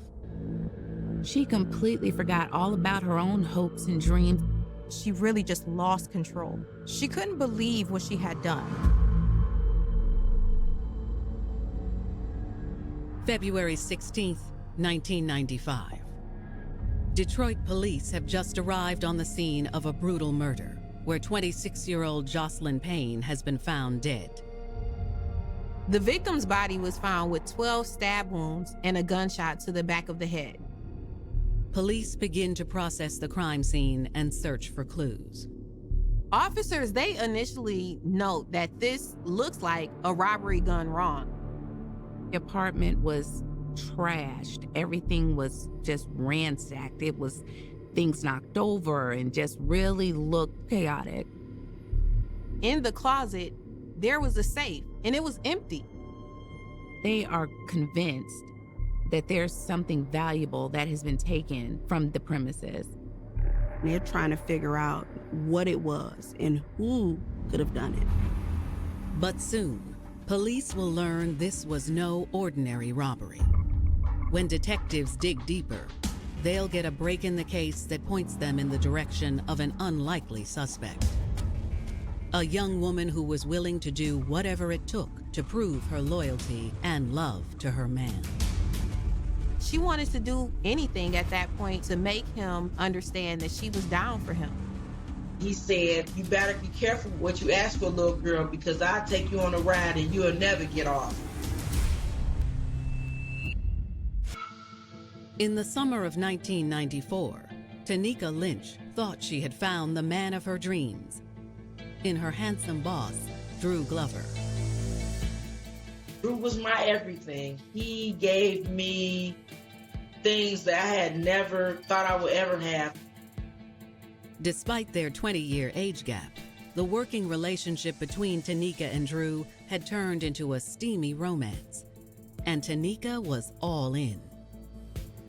She is no longer thinking about, sailing off to Los Angeles to become an actress. It was intense. Just this love that she's never experienced before. She never wanted to leave his side.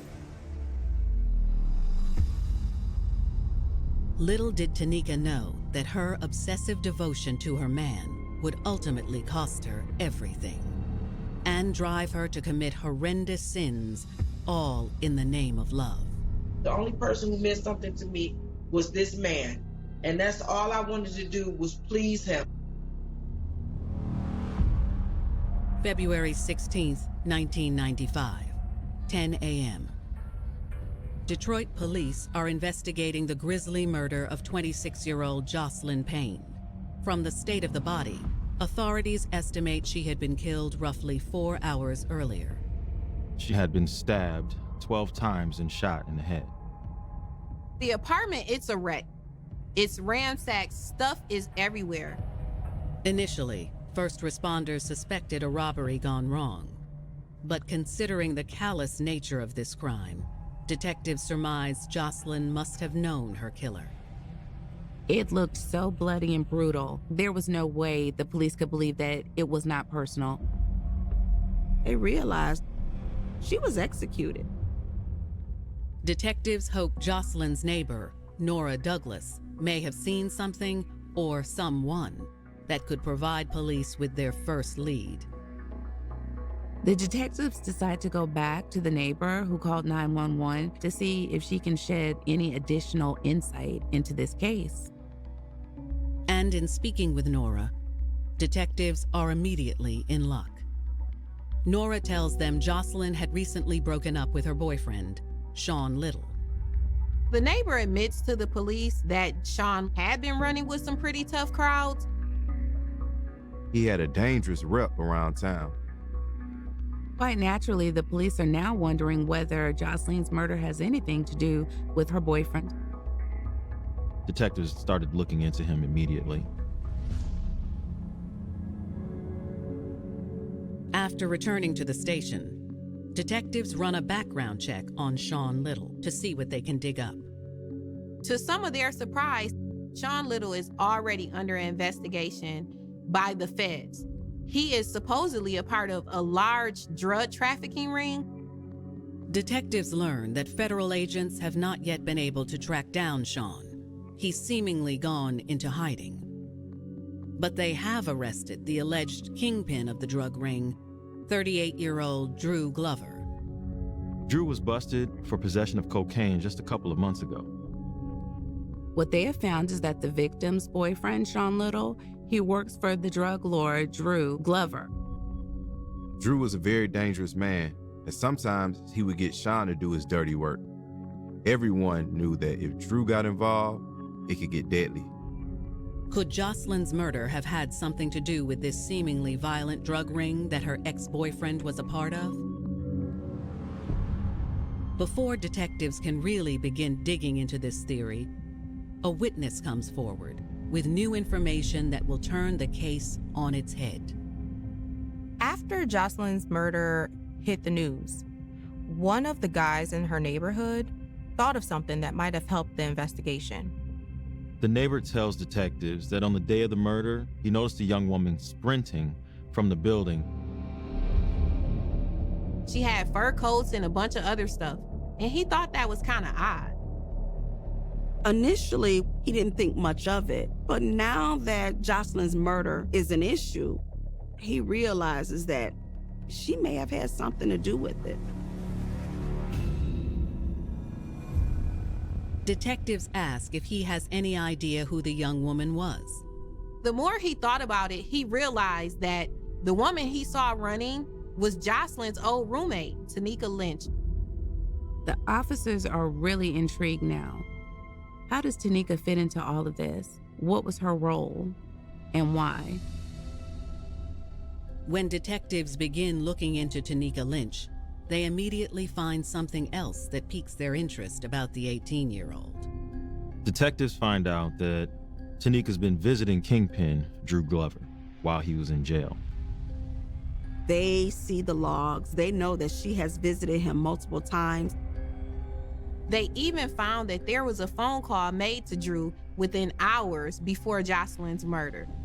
At this point, detectives, they doubt that this is a mere coincidence.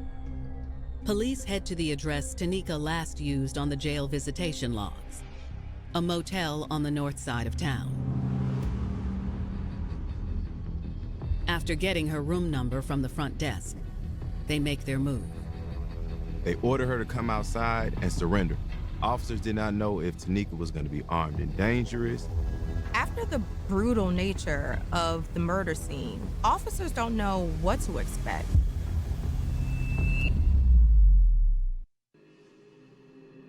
Drew would give me all these compliments. He started to say, "You're my little project." And at the time, I didn't know what that meant, but I just wanted to be it because of who he was. Him telling me, you know, how smart I was and how he was impressed. It made me feel like I was somebody. Nobody had said those things to me. For a man of his caliber to tell me that I was intelligent and mature for my age, it just boosted my ego.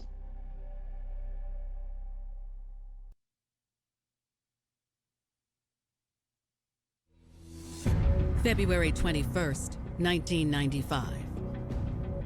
On the north side of Detroit, police have surrounded a motel room where murder suspect Tanika Lynch is believed to be hiding out.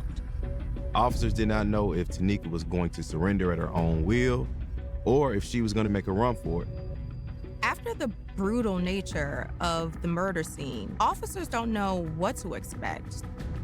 Fortunately, though, Tanika is more cooperative and more demure than police expected. As the detectives tell Tanika to raise her hands, she complies without any hesitation.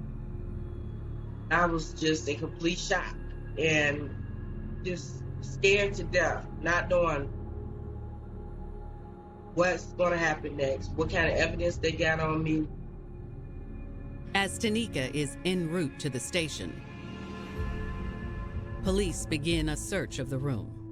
What they find is $1,600 in a bag and 2 fur coats. What they didn't find was the butcher knife or the gun that was used in the murder.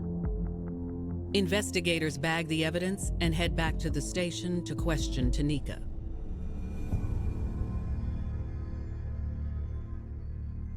Given her timid disposition, detectives have a hard time seeing the 18-year-old as a ruthless killer.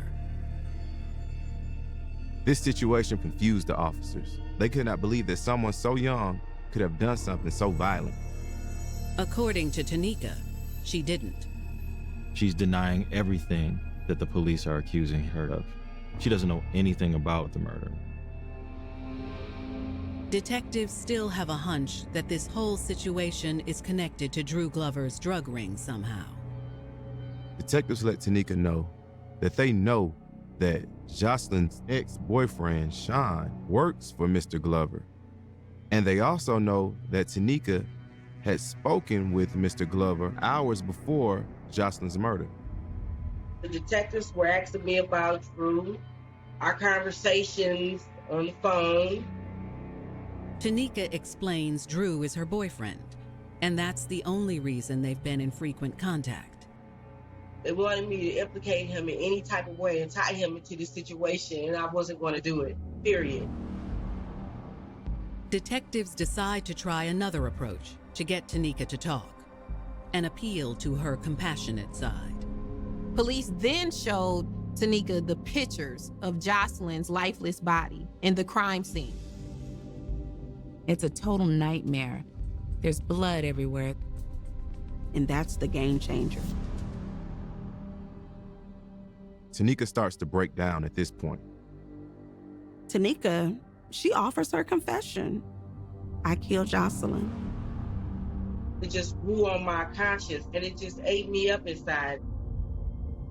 But detectives are surprised when Tanika refuses to say anything more about what happened and completely shuts down. Tanika admits that she killed Jocelyn, but she refuses to explain her motives. She refused to tell detectives how it went down, and she also refused to tell detectives why she did it. In search of their missing motive, detectives decide to pay Drew Glover a visit at the Wayne County Jail, where he's currently incarcerated. They still want to know, why was Tanika in contact with him just an hour prior to killing Jocelyn? Detectives asked Drew, did he know anything about Jocelyn's death? He denies any knowledge of Jocelyn's murder, having any hand in it or any of it. They also asked him what his relationship is with Tanika Lynch. And he even denies knowing Tanika. That's when detectives present Drew with the visitation logs and call logs. Detectives confront Drew with evidence showing that he has had constant contact with Tanika. Finally, Drew breaks down to detectives. He says, all right, yes, I know Tanika.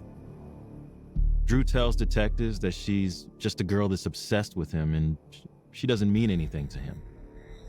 The depiction that he paints of them is that she's just a girl who can't get enough of him, but he has nothing for her. She's totally irrelevant to him. In fact, according to Drew, he's in a committed relationship with another woman. He drops the bomb that he's married. He reveals he's been married for years.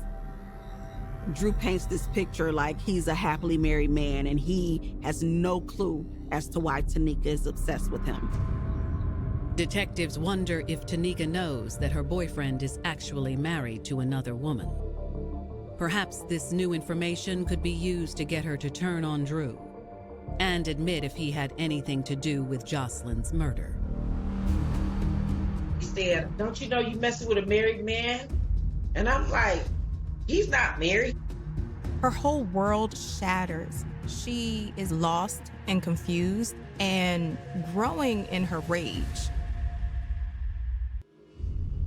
February 21st, 1995, Detroit, Michigan.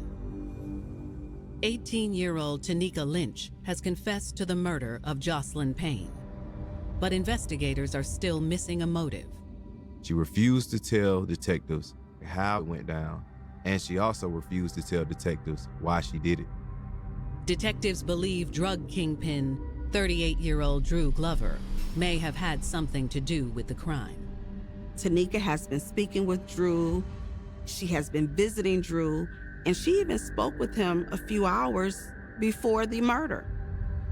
Tanika says that Drew is her boyfriend, but she flat out denies Drew's involvement and says he has nothing to do with this, and at the time he was in jail.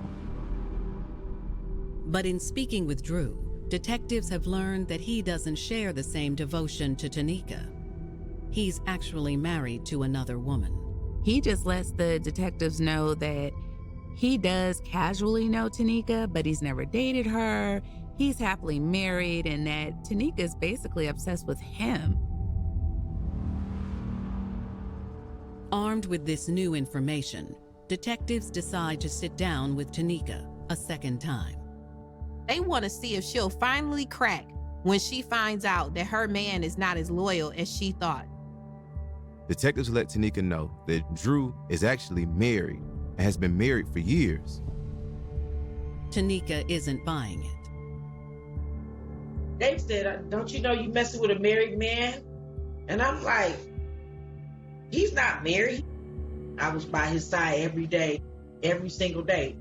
Detectives had to actually pull out a marriage certificate and show Tanika that Drew is officially married. As Tanika reviews the document, her demeanor changes. She's shocked. She's thinking, how could the love of my life be married when we've been together? But if detectives thought this bombshell would get Tanika to turn on her man, they were sorely mistaken. When I found out he was married, I shed a couple of tears, but I quickly got over it because I didn't care if he had 5 or 6 women as long as I was one. I didn't care. I just wanted this man in my life. He was my everything. Detectives believe that Drew is the puppet master, but they cannot get Tanika to say anything about Drew. All detectives could do at this point was send Tanika back to her cell and begin the process of pressing charges. With Tanika willing to take the fall, they have no way of pinning any charges on Drew. Detectives are reassured that at least Drew Glover is behind bars and off the street for his possession of drugs charges. In May of 1995, Tanika Lynch is handed a whopping 60-year sentence for second-degree murder and armed robbery. But over a decade later, after Tanika had spent 15 years behind bars, she begins to have a change of heart. Tanika was living with a lot of guilt. The guilt was steadily rising. For years, I had been having dreams. My whole time incarcerated, she came to me in dreams. Every single night, it seemed like, until it just grew on my conscience. At Tanika's parole hearing in August of 2012, she couldn't bear the weight any longer. At this point, she's ready to talk. She wants to let it all out. She's ready to come clean about this murder. August 2012. 34-year-old Tanika Lynch has spent 15 years in prison for the murder of 26-year-old Jocelyn Payne. She is finally up for parole after being sentenced to 60 years behind bars. During her meeting with the parole board, a shattered Tanika finally decides to reveal what really happened. That fateful day in February 1995. Tanika finally had her light bulb moment. It finally clicked. She's ready to talk. She wants to let it all out. Tanika confirms investigators' initial suspicions and admits that it all started when she became romantically involved with drug kingpin Drew Glover. Drew moved Tanika out of her parents' home to his upscale condo. She was elated. She saw this as being a huge indicator that Drew was serious about her and that she had a future with him. Basically, at that point, that I was on top of the world. I mean, I'm going from living in a rundown house. So I just was like giddy. I felt very important. Tanika and Drew shared the condo with Drew's second in command, Sean Little. and Sean's girlfriend, Jocelyn Payne. From day one, we hit it off automatically. It was like she was my new best friend. Like, she just was an awesome person. At that point, Tanika had been helping Drew deliver his drug shipments for weeks, but he soon rewarded her with even more responsibility. I got like a promotion. I went from being his crack house worker to his right-hand woman. I just was happy to be by his side. That's when he really started grooming her, teaching her about the business and spending so much time with her. They essentially were inseparable for a good bit of the time. Being Drew's girl and new right hand gave Tanika a sense of power.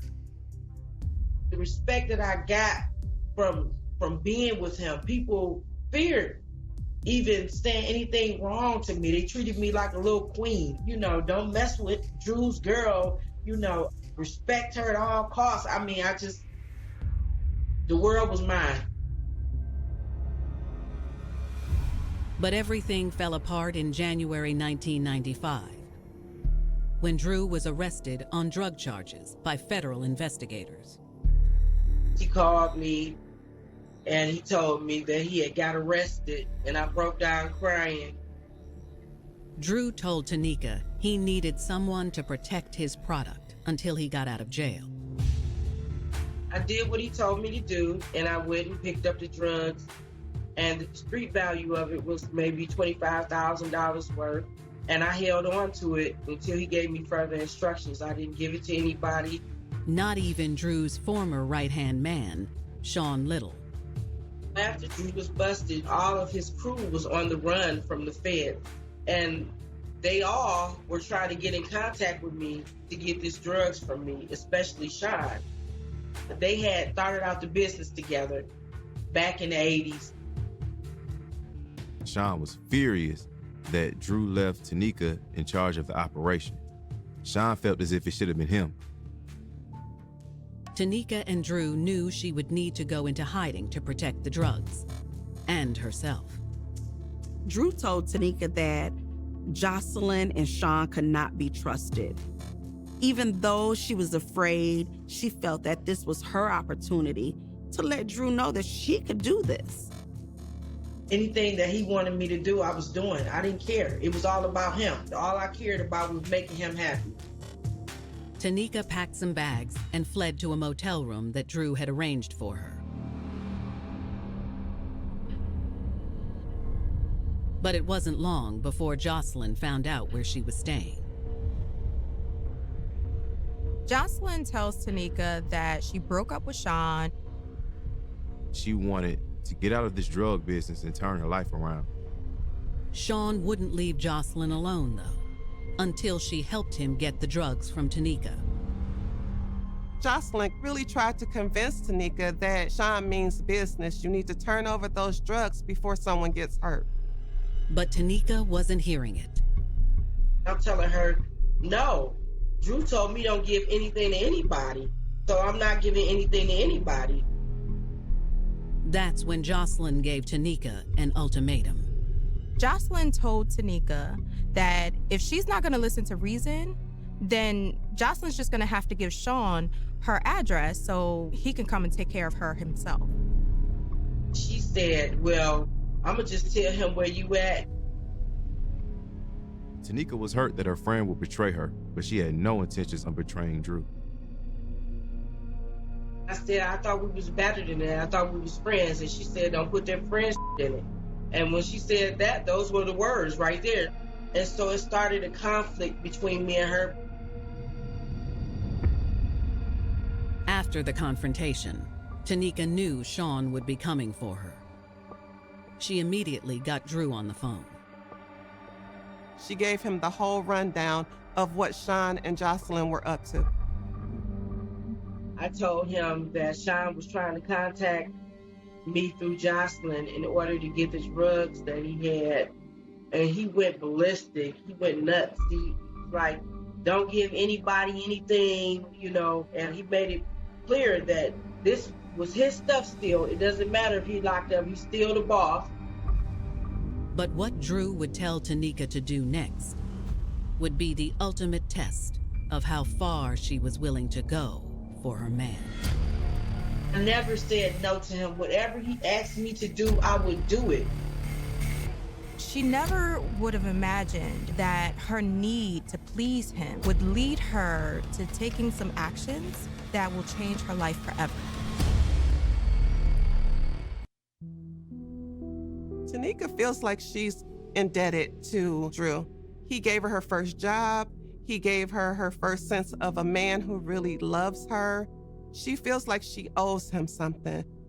When you find somebody that's giving you attention that you haven't received at home, positive attention, then you want to go ahead and make that person proud of you. You want to do things that make them want to do more for you. So her love for him leads her to make the decisions that she makes. In August of 2012, Tanika Lynch is finally coming clean about what happened on that fateful day 15 years prior, when she took Jocelyn Payne's life. Tanika has confirmed investigators' suspicions from all those years ago that her drug kingpin boyfriend, Drew Glover, influenced her to commit the crime. With Drew in jail, all of his associates became sharks. Everyone was trying to get his stash of drugs. Especially Jocelyn's ex-boyfriend and Drew's former right hand, Sean Little. To Drew, Jocelyn and Sean's behavior was the ultimate disrespect, and he could not have that. Drew let Tanika know that Sean and Jocelyn could no longer be trusted, and they had to be handled. He was like, well, you know what I taught you. You a smart girl. You know how to handle her on the business tip. And friendship and business was two different things when it came to situations like that. So I already knew what he meant by that. He was able to mold her, and he knew that he can ask her to do anything and she would be a part of it. When Drew entrusted Tanika to take care of the situation, she didn't want to let him down. She hid the drugs somewhere safe. Then, armed with a knife and gun, Tanika made a visit to Jocelyn's condo, where she too once lived. Tanika knew that Sean was laying low from the feds, so this was her opportunity to confront Jocelyn alone. So when I got to the house, things just went left field. I lost it. It's like I blacked out. It's like a demon took over me. When Jocelyn tried to fight back, Tanika took out the knife and stabbed her former friend multiple times. All I could hear was you telling me, handle your business. And I wanted him to be proud of me. I wanted to take care of the situation in the way that he had taught. A blood-soaked Jocelyn pulled herself away from Tanika and turned to find a weapon of her own to defend herself. But Tanika was prepared. Tanika pulls out her gun and shoots Jocelyn in the back of her head. At that point, the reality of what had just happened set in. I was in complete shock that I had to do this, handle some business with somebody that I once loved and considered a friend. All of my feelings and emotions were just numb. I didn't feel anything. It felt like I was in a story. It just felt unreal. Tanika admits that she then ransacked the condo to make it look like a robbery gone wrong. I didn't want to get caught, so I staged it. I went around the house and I started taking things that belonged to her and gathered the weapons up, ran outside and got in my car. I drove to Shane Park and I threw the gun and the knife in the river. Drew taught me how to commit a clean murder. After her confession, Tanika is clearly shaken up, but also relieved to finally be able to tell the truth. And after I confessed what I did, that really helped me move on with my life. Because I really felt bad about what I did. I wish I could take it away. Because it still bothers me to this day.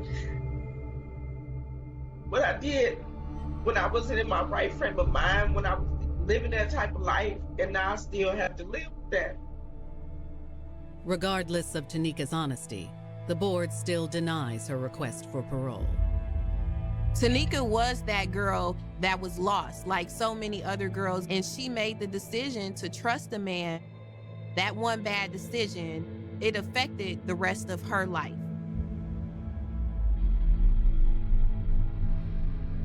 As for Drew Glover, he was never charged in connection with Jocelyn's murder, but remains in prison on charges connected to the drug ring. Tanika ultimately serves 18 years of her sentence before being released in 2014 for good behavior. Since Tanika's release, she has really turned her life around. Tanika is married now. She has a family of her own. Today, my life is just totally different. It's like a life that I didn't see for myself back then when I was younger. I never even thought that I would live to be the age that I am, nor be the person that I am today.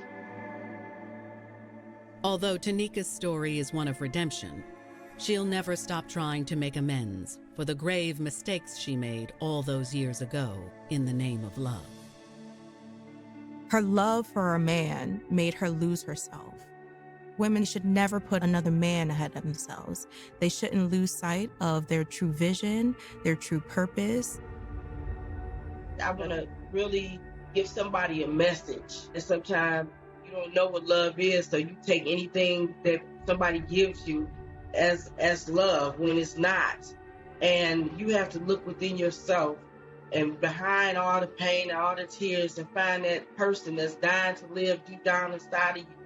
And you have to first love that person so you won't allow harm into your life.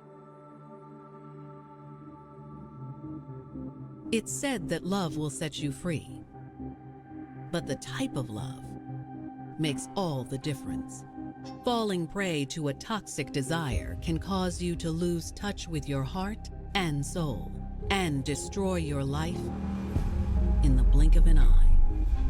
But when you foster love and respect for yourself, you can begin conquering your demons and just maybe become whole again.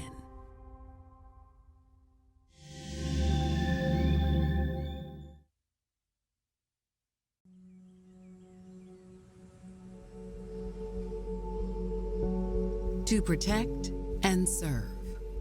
It's a sacred vow, not one to be taken lightly.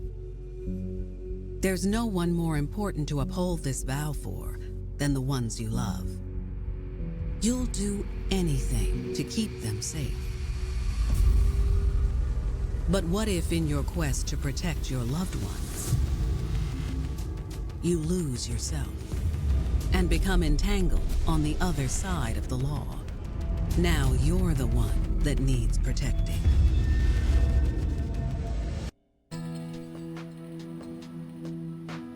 Tuesday, October 28th, 2014. It's early morning in Camden, New Jersey, a small city along the Delaware River, across from Philadelphia. It's one of the poorest cities actually in the United States, but there are some really awesome things about Camden. Has some bumps and bruises, but it's a good place. It's a place about family, community, and unity. On the north side of town, Officer Ashley Bailey is reporting to work in the Robbery Bureau of the Camden County Police Department. She came in as she normally would, looking to clock in, looking to make a difference in someone's life. I was there to be like a public servant. Like I was there to serve the people. But Ashley's workday would soon take a nosedive. Her superiors came to her and they weren't as jovial as they normally would be. They told her, "We're arresting you." Ashley was blindsided. She didn't see it coming. So it was like, what is going on? I was like, well, how are y'all arresting me? For what? All of a sudden, her world got turned upside down. As Camden County Police take Ashley into custody, they'll begin to unravel a harrowing story of love, betrayal, and deceit that led one of their own to betray her badge. She chose him over everything and went to great lengths to protect him. Single mom Ashley Bailey loved to lend a helping hand to those around her. She's really kind-hearted, and if she'll give you the shirt off her back if she can. She was very outgoing. She was very outspoken. She was always a talker. We used to call her a firecracker. Though Ashley's relationship with her baby's father hadn't worked out, she loved being a mother and was determined to make a good life for her young son. I got pregnant. He got scared. He hit the highway. So I kind of just left that relationship in the wind and just kept going forward.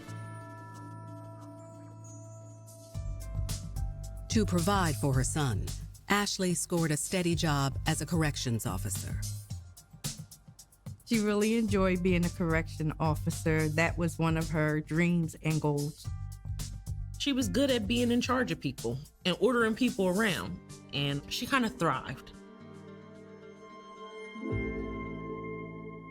One evening after work, Ashley ran into an old acquaintance she'd known from childhood, Edwin Ingram. Edwin was working at a restaurant. We actually met Edwin when we were like 13. He was very easygoing. He was very jovial. He was a very charming guy. So I think that's what really drew me to him. It was very much just, how have you been? You're looking very pretty, just kind of that flirtation. Edwin had a rough past that included drug dealing, but now he was getting his life together. He went away to jail and then came back. Even though he was a little rough around the edges, Edwin's charm intrigued Ashley. He had a way to make you feel like nobody around you mattered more than you. She didn't go by his reputation of being a hustler, of being on the street. What she liked was him. We began to develop a friendship. As any good relationship, you begin as friends, and the friendship blossomed very quickly. As their friendship grew, Edwin was always there to help out with Ashley's baby. He filled in, buying baby things, just stepping in. Before long, their growing friendship ignited a powerful romance. He was just there, just present in the moment, and that meant a lot to me. So kind of blossomed into a relationship from there. When Edwin came into her life, she was quite happy, quite satisfied, and she thought that she was going to have that dream life. He charmed her, he catered to her. Ashley was the center of Edwin's universe. It made her beyond overjoyed. Now they're completely in love with each other. By 2012, after 9 years of dating, Ashley and Edwin had 2 children of their own, plus Ashley's son from a previous relationship. They were now a family of 5. They got married in the spring of that year. With a growing family to support, money was becoming tight. But Ashley had a plan. Ashley decides she wants to become a police officer. It was a pay raise. It was more stable. Thought it was a good opportunity. It would seem like he's happy. He was just there for her. Ashley joined the police academy and graduated with flying colors. It was something that she put everything into. She worked so hard. With graduation under her belt, Ashley promptly scored a job at the Camden County Police Department. When she became a police officer, we were very happy for her, and we celebrated her. And it was a good time. It was a happy moment in her life. The job was a dream come true, and having dreams become reality. That's fairy tale. Everyone wants that to happen. With an exciting new job and a beautiful family at home, Ashley felt like she had it all. But little did she know, her fairy tale life would soon get turned on its head. It was like her fairy tale just became a disaster. October 2014. Officer Ashley Bailey has just been arrested by her own colleagues at the Camden County Police Department. Putting the cuffs on her, being a police officer, that's the most humiliating thing that could ever happen to you. And she's shocked. What am I being arrested for? Ashley's colleagues tell her they're charging her with official misconduct and conspiracy. If convicted, she faces up to 10 years behind bars. I wouldn't even probably be able to describe how many different feelings went through me at that time. Ashley's colleagues take her into an interrogation room and sit her down across from them. This is surreal for her, you know. Usually she's used to being on the other side of the table. When Ashley's interrogation gets underway, shocking revelations will be exposed that prove just how far this officer was willing to go to protect her man. All this time, she thought she was getting away with it, but her police colleagues were one step ahead of her. She was about to learn that her employers knew everything. 28-year-old police officer Ashley Bailey had built a beautiful life with her husband, Edwin Ingram, in Camden, New Jersey. They had been married for 2 years and had 3 beautiful children. Edwin and Ashley were head over heels for each other. She had a husband, a man that she loved. She had her dream job. She had her children. She was at her high. But soon, the idyllic life Ashley built with Edwin would be in jeopardy. October 28th, 2014. Camden County police officers have just taken Ashley Bailey into custody. The police arrest her. They charge her with official misconduct and conspiracy. Ashley was totally blindsided by all this. It was kind of like unreal. How can you charge me with official misconduct?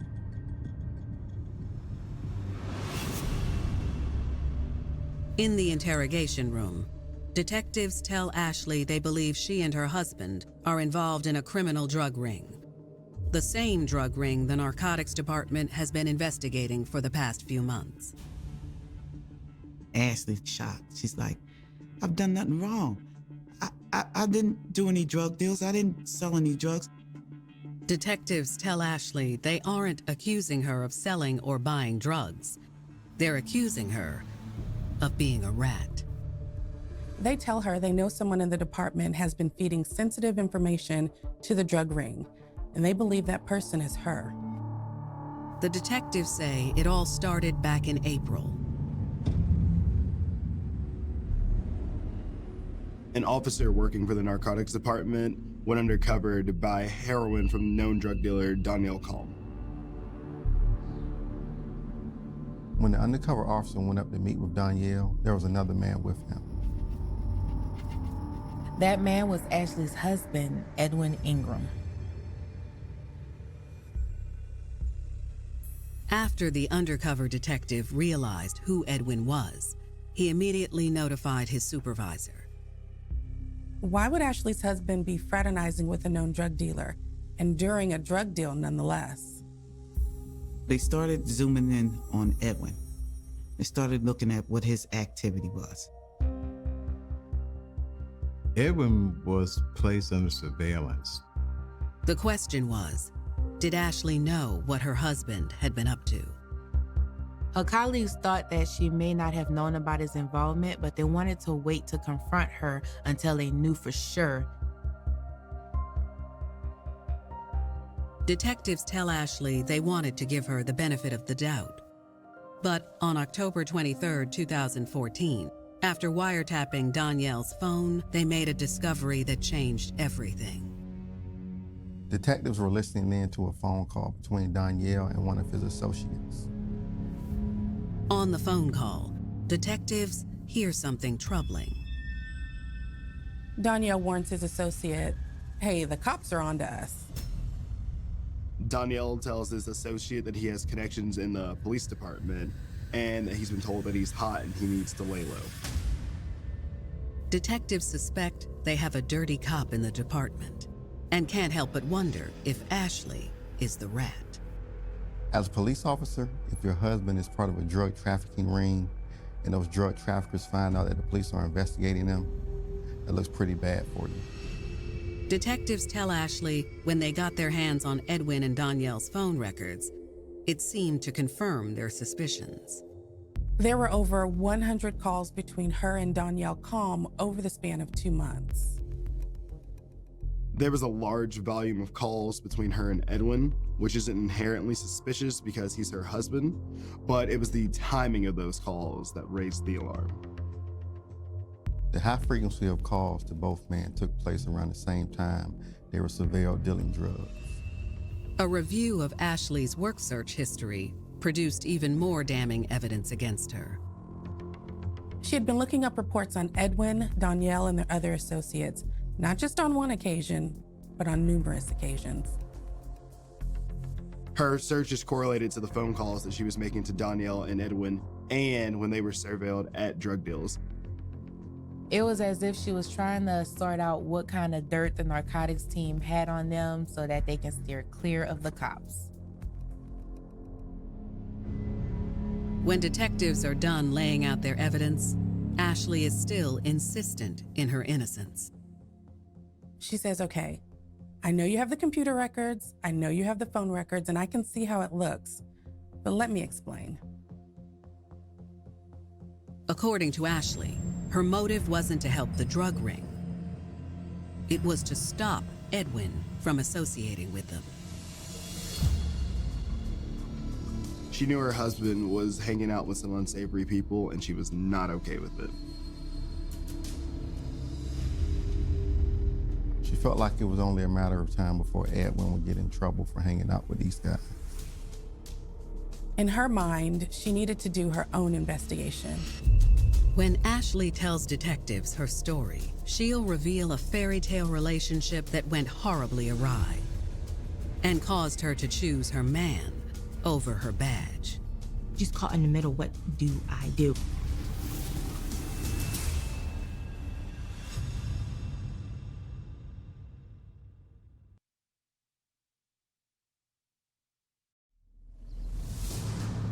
October 2014, Camden, New Jersey. At the local police department, investigators are interrogating one of their own. Officer Ashley Bailey was suspected of feeding police intel to her husband, Edwin, and his drug dealing friends. Her association with one friend in particular was especially alarming. Known heroin dealer, Danielle Calm. Danielle Calm was recorded saying he knew that the cops were onto him thanks to his connections at the police department. Camden police had surveilled Ashley's husband, Edwin, at drug deals with Danielle on several instances. And they had phone records proving Ashley called Danielle and Edwin several times before the drug deals. It just was very suspicious that I was calling Edwin at the same time. It's some undercover operation, but it wasn't to like warn him. It was just me calling to check up on him to make sure that he wasn't doing anything.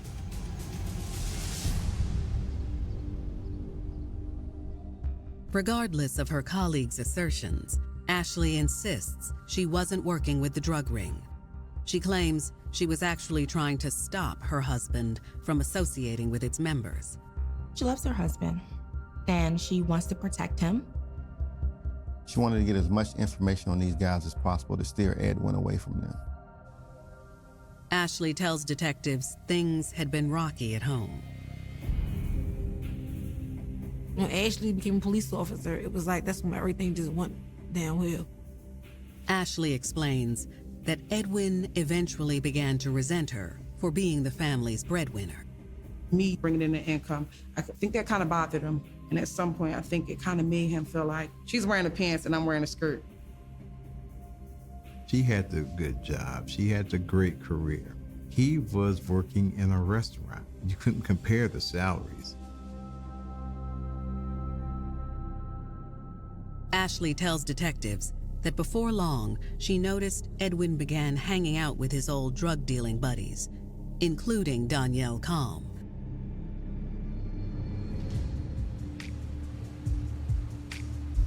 Ashley's a little suspicious that he may be going back to old ways.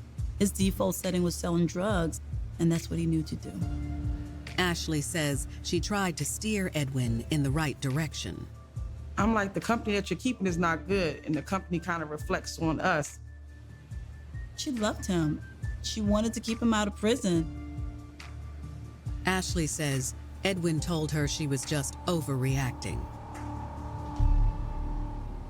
And he just denied that he was involved in any sort of drug activity. And he was like, oh, well, they're just my friends and we're just hanging out. And kind of just gave me like a little story about just hanging out with the boys. But according to Ashley, when Edwin hung out with the boys, a volatile side of him emerged. He would drink, and when he became intoxicated, he got violent. He can be like Mr. Jekyll and Mr. Hyde.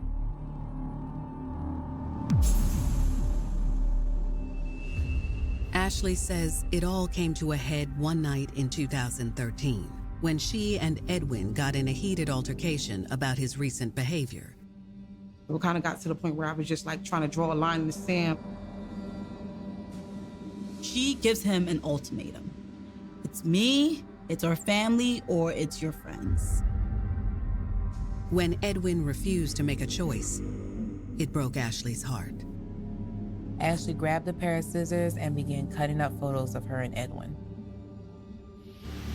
Edwin then lunged at her and they began to struggle over the scissors. He snatched a knife and then cut her hand, like cut her real bad. Ashley says at that point, she tried to leave. I'm like, before he tries to kill me, I have to make it to this door and get out. Ashley tells detectives before she could make it very far, she heard a gunshot. I feel the burn in my leg, and I'm like, oh my God, you shot me. Who shoots their wife? I was like, you know what? This man is crazy. Fortunately, the bullet only grazed Ashley's leg. She got lucky. It could have been much, much worse. Ashley says once Edwin realized what he had done, his demeanor immediately changed. He kept screaming, it was a mistake, it was a mistake. He was very apologetic, very sorry, remorseful. He pleaded with her not to tell her colleagues at the police station. He told her that he loved her and that it would never happen again. It was all just a huge mistake. Ashley tells detectives she was conflicted about what to do next. She knew what he did was wrong, but she still loved him. He was the father of her children, and she didn't want him to get in trouble. Ultimately, Ashley decided to keep quiet about the shooting. Because of Edwin's criminal past, she knew he would have gone to jail again if she didn't keep quiet about the incident. So she buried it. She decided to patch her leg up, went to work as if nothing happened. Ashley says at that point, she just wanted the old Edwin back and vowed to do whatever she could to get him away from his friends.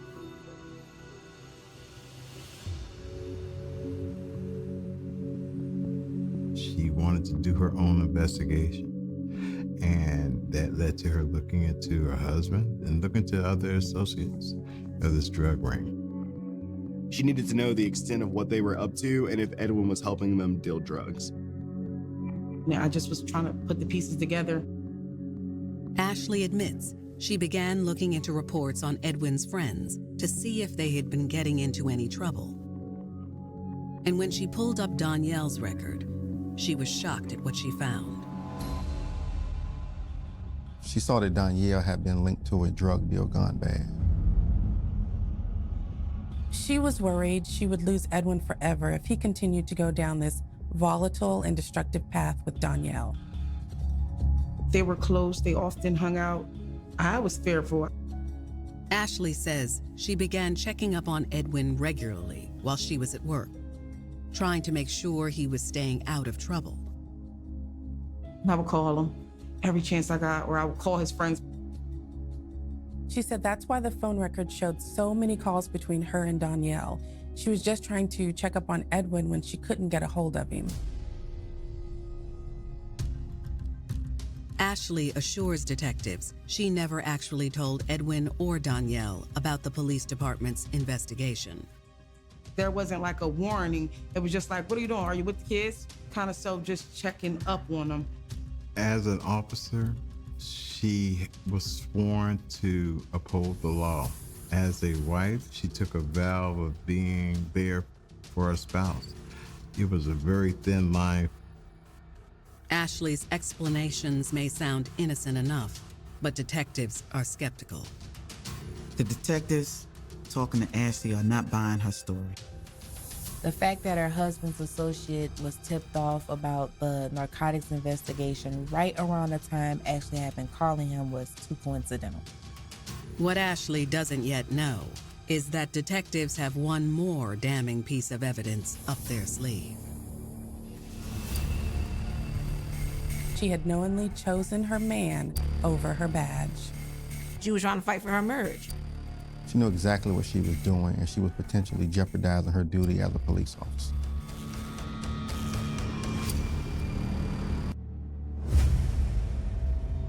Edwin, my husband, began almost like rebelling. Like, you don't have control over me. You don't have power over me. Like, just because you pay for things, because you purchase all the lifestyle that we live, does not mean that you control me.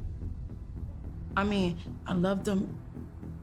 I was trying to make sure that we were focused on the right things and not the wrong things.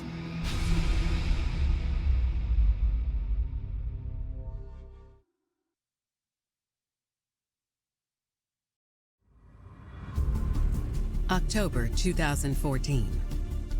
In Camden, New Jersey, police are interrogating a fellow officer, 28-year-old Ashley Bailey, who is a suspect in a major drug sting. The one thing they didn't count on was that one of their own was going to be involved. Detectives believe Ashley betrayed her badge for the man she loves. Her husband, Edwin Ingram. They saw Edwin selling drugs. They said to Ashley, not only do we think you gave information to your husband, we also think you gave information to the drug ring. But Ashley claims she was only trying to protect Edwin. She wanted to find out the extent of his friend's criminal activities so that she can try to steer him away. She did everything she could to keep him away from his buddies who were bad guys that were selling drugs. Detectives don't believe Ashley's explanation. In an effort to elicit the truth, they decide to play their trump card. They bring out some shocking evidence. Text messages from Ashley to Edwin. And some of the stuff that she's saying is pretty damaging.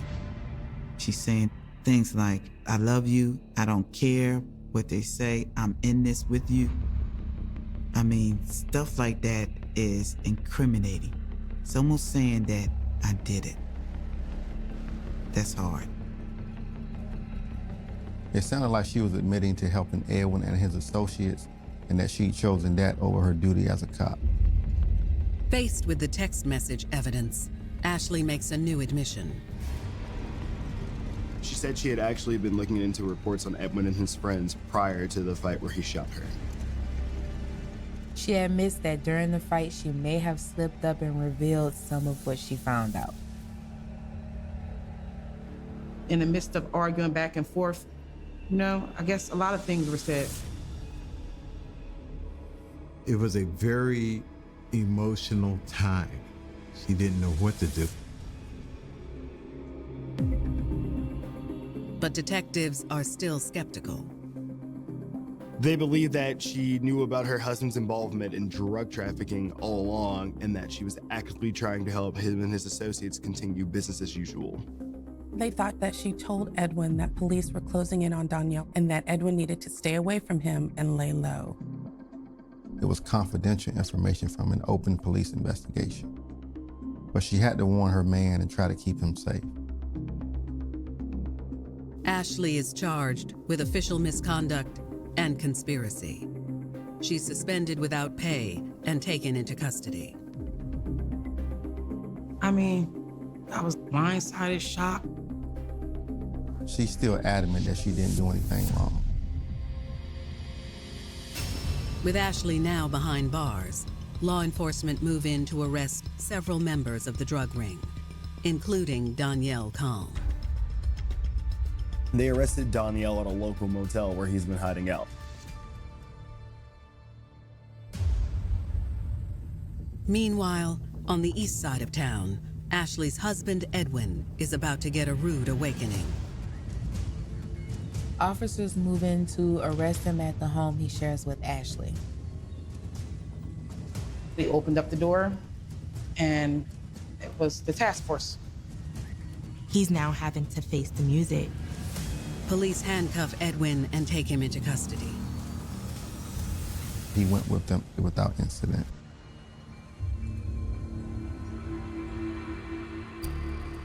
When detectives sit down with Edwin, they hope he'll come clean about his involvement with the drug ring, as well as reveal the true extent of Ashley's involvement. They already knew what he did, that he was a drug dealer, but they wanted more clarification on her actions. The next step in any investigation, especially you have a husband and wife, you want to see which one will turn on the next.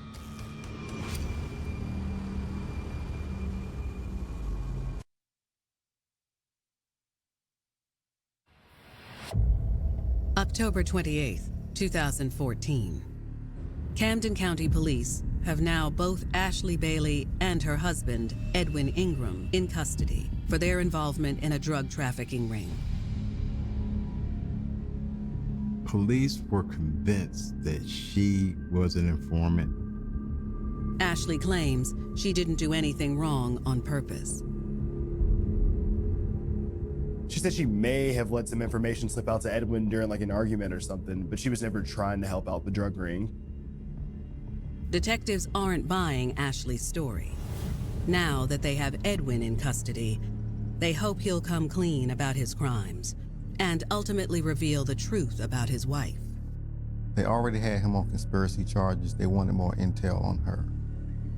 Police have a way of oftentimes getting people to flip on others who are close to them.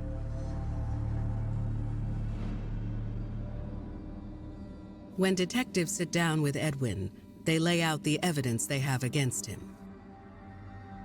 They tell him they have him on surveillance selling heroin with Danielle Calm on several instances. They tell him they have Ashley in custody as well because they believe that she's been feeding him and his associates information.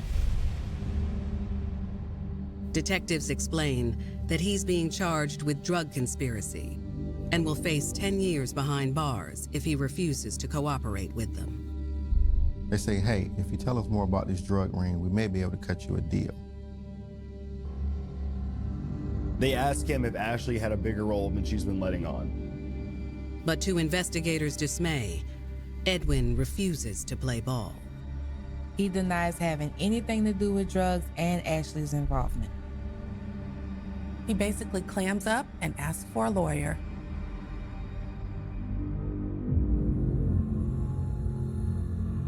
When they tried to interview Danielle, they couldn't get anything out of him either. Everyone was staying tight-lipped. After their interviews, both Edwin and Danielle are taken to the same county jail as Ashley for holding until trial. However, 1 month later, on November 30th, 2016, Ashley and Edwin get some good news. Ashley's family rallied around them. They got enough money up to get both of them out of jail. When my sister made bail, she was happy. She was happy to be home. She realized she wasn't built to be in jail. She was overall devastated that she was even in a situation. It was a very stressful time for the family.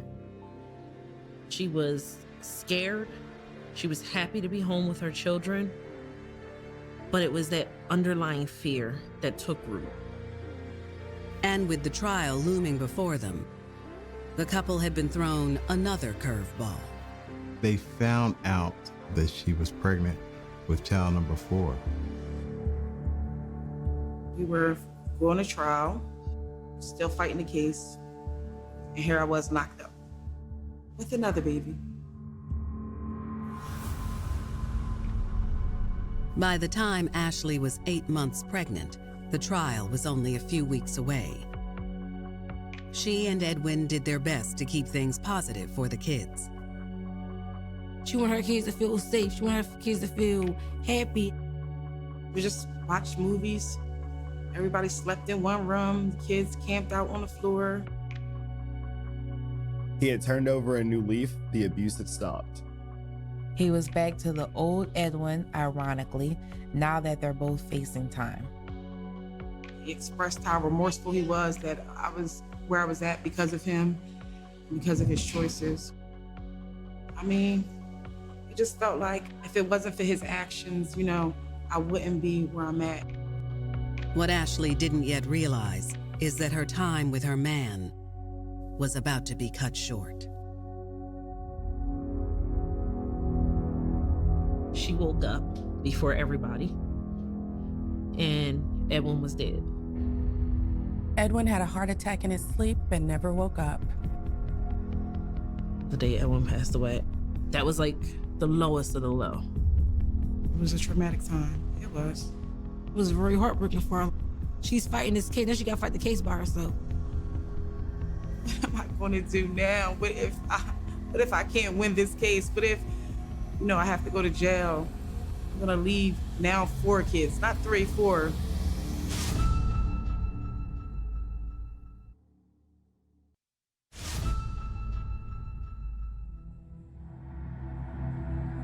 It was like with him passing, it took everything that she hoped life could be at that point.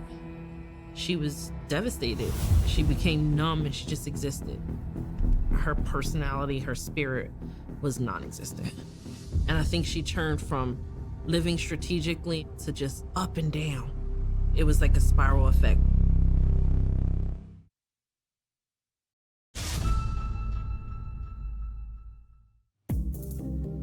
In July of 2016, 30-year-old Ashley Bailey is widowed, pregnant, and awaiting trial for drug conspiracy charges. She's alone after her husband, Edwin, who was to be tried alongside her, died suddenly. He passed away in his sleep from a heart attack just weeks before trial. Ashley's rock and anchor isn't there. She's pregnant with child number 4. She's facing 10 years in jail.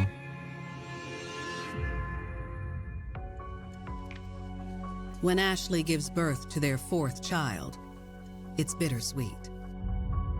It was the most horrible, loneliest moment ever. But after the pain comes the joy. Seeing her face was worth every bit of the pain. In the lead up to trial, Edwin's associate, Danielle Calm, takes a plea deal. He pled guilty to conspiracy and distribution, and he received 16 years. Ashley, however, rejects her opportunity to take a plea. I felt like I would fail my kids if I didn't at least try to defend myself. It was either, you know, fight or just give up and not try at all. October 31st, 2017. At a Camden County courthouse, Ashley's trial gets underway. The state takes no pity on the recent widow. It was almost like, well, we can't get your husband, so we'll turn up the heat on you, and then you'll pay for both. The prosecution was stating that my sister was feeding her husband and his accomplices information to prevent them from apprehension. The drug dealers seemed to be one step ahead of what was going on. Ashley's defense is that she never broke any rules. The defense states that she's allowed to look at those records because it's public information. It was just me trying to protect my family. I'm trying to steer him away from the company that he was keeping. She truly wanted to know. I want some certainty about what my husband's doing as well as what his other associates doing. In the end, the jury makes a split decision. The jury finds Ashley guilty of 2 counts of misconduct. What they didn't find her guilty of was conspiracy. She was found guilty of abusing her badge for personal gain, but not guilty for trafficking drugs. She was sentenced to 8 years, of which she has to serve 5 before she's eligible for parole. Ashley and her family are devastated. I felt doomed. Like, what am I going to do now? I mean, it's like regret, embarrassment, like a lot of feelings. It was heartbreaking. I was numb. I couldn't even cry. We thought it felt like it was a great loss. For one, Ashley will never be allowed to work in law enforcement again. But for Ashley, the bigger loss is time spent with her young children, who now live with their grandmother. I'm gonna leave now 4 kids, not 3, 4. It's really sad. I feel bad for the kids because the kids like missing all the time out of their mom's life, and mostly the baby because the baby is like don't know her mother. Ashley's friends and family believe she should never have been charged in the first place and is simply being punished for her husband's crimes. She didn't do anything wrong, but they still charge her with this bogus stuff like what's it for her? In the end, Ashley's desire to keep her man out of prison is what landed her there herself. There are a lot of women out there that can get caught up into things trying to help your man out. But the one thing you got to remember is you need to help yourself out first. Ashley hopes that by telling her story, she can help other young women make the right choice. It burns a flame in me to want to make somebody's life easier or make somebody's journey easier to go through than mine was. Don't think that this couldn't be you. It's so easy to fall into this position and do stuff that you don't want to do. And that's exactly what happened to my daughter.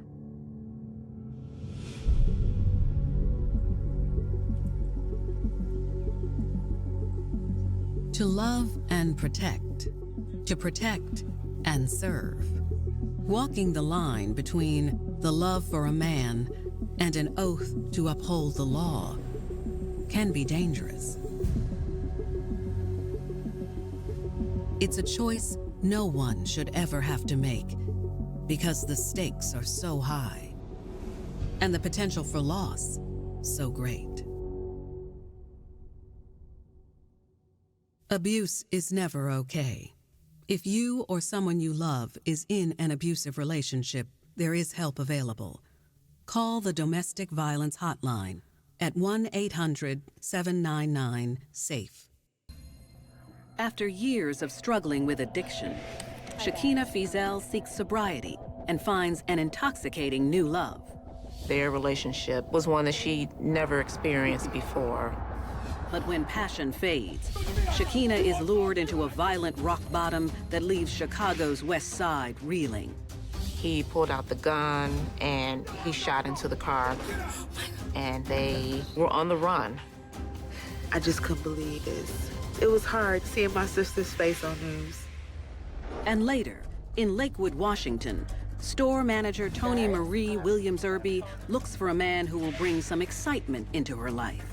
It was a perfect case of opposites attract. And when her new love wants to steal more than her heart, Tony Marie will do whatever it takes to please him. Hundreds of thousands of dollars were in play. Customers are terrified, and Tony Marie is acting like she doesn't know anything about this. Shakina Feazell and her sisters have a happy childhood, growing up in the Humboldt Park neighborhood of Chicago. It was a really nice neighborhood. Me and my sisters, we would go to the park and have fun. It was very nice growing up. But visits to the park are secondary for Shakina, who was raised in a deeply religious household.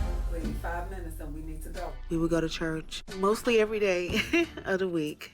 She loved singing. She stood out in a choir. She was lead singer. She had a lot going for herself.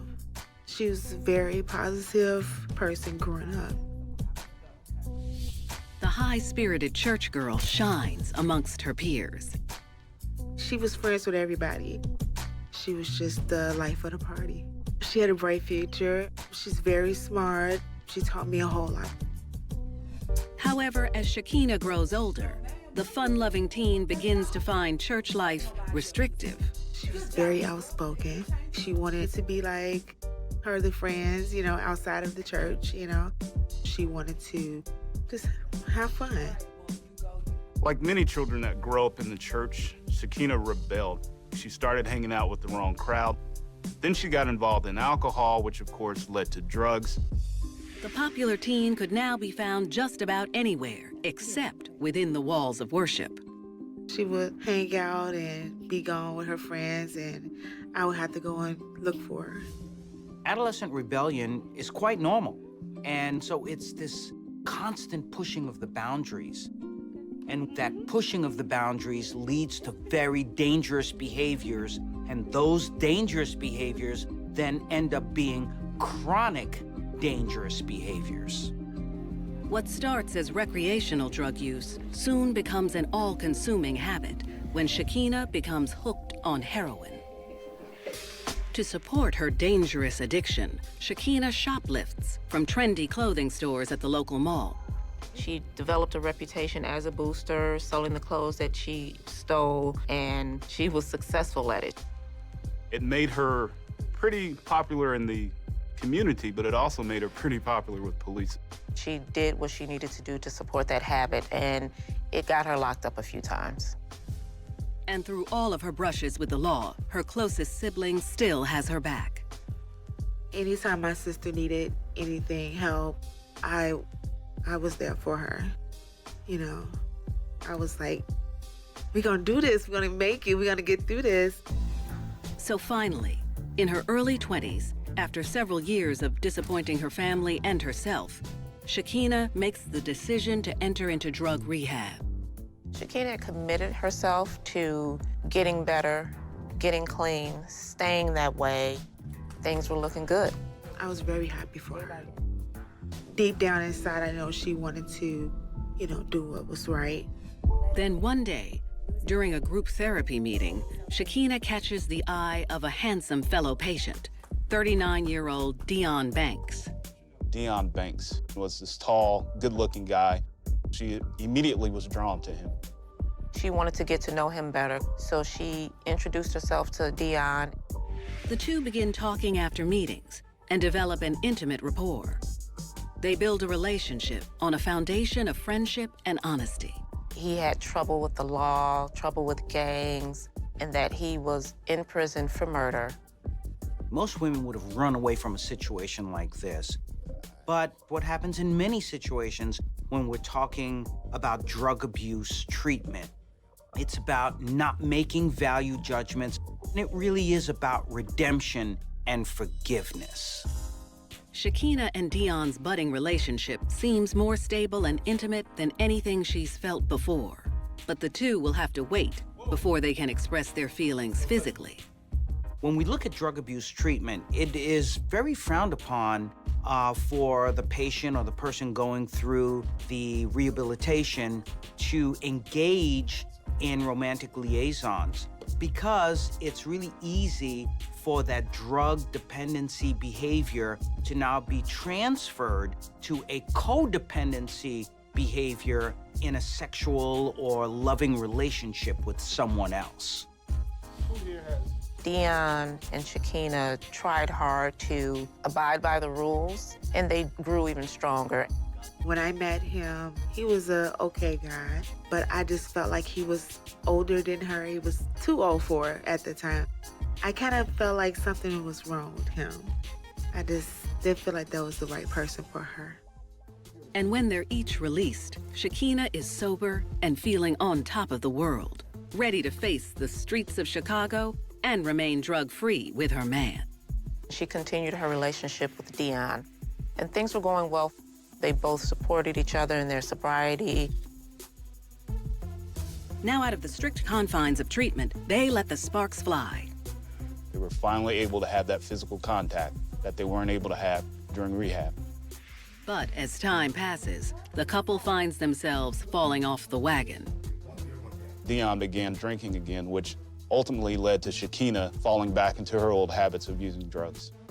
Dion relapsed, Shakina relapsed, and all hell pretty much broke loose.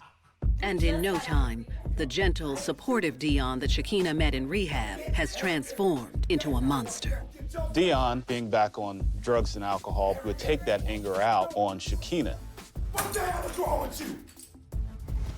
After a few months, the pair is using drugs full-time and crashing on friends' couches.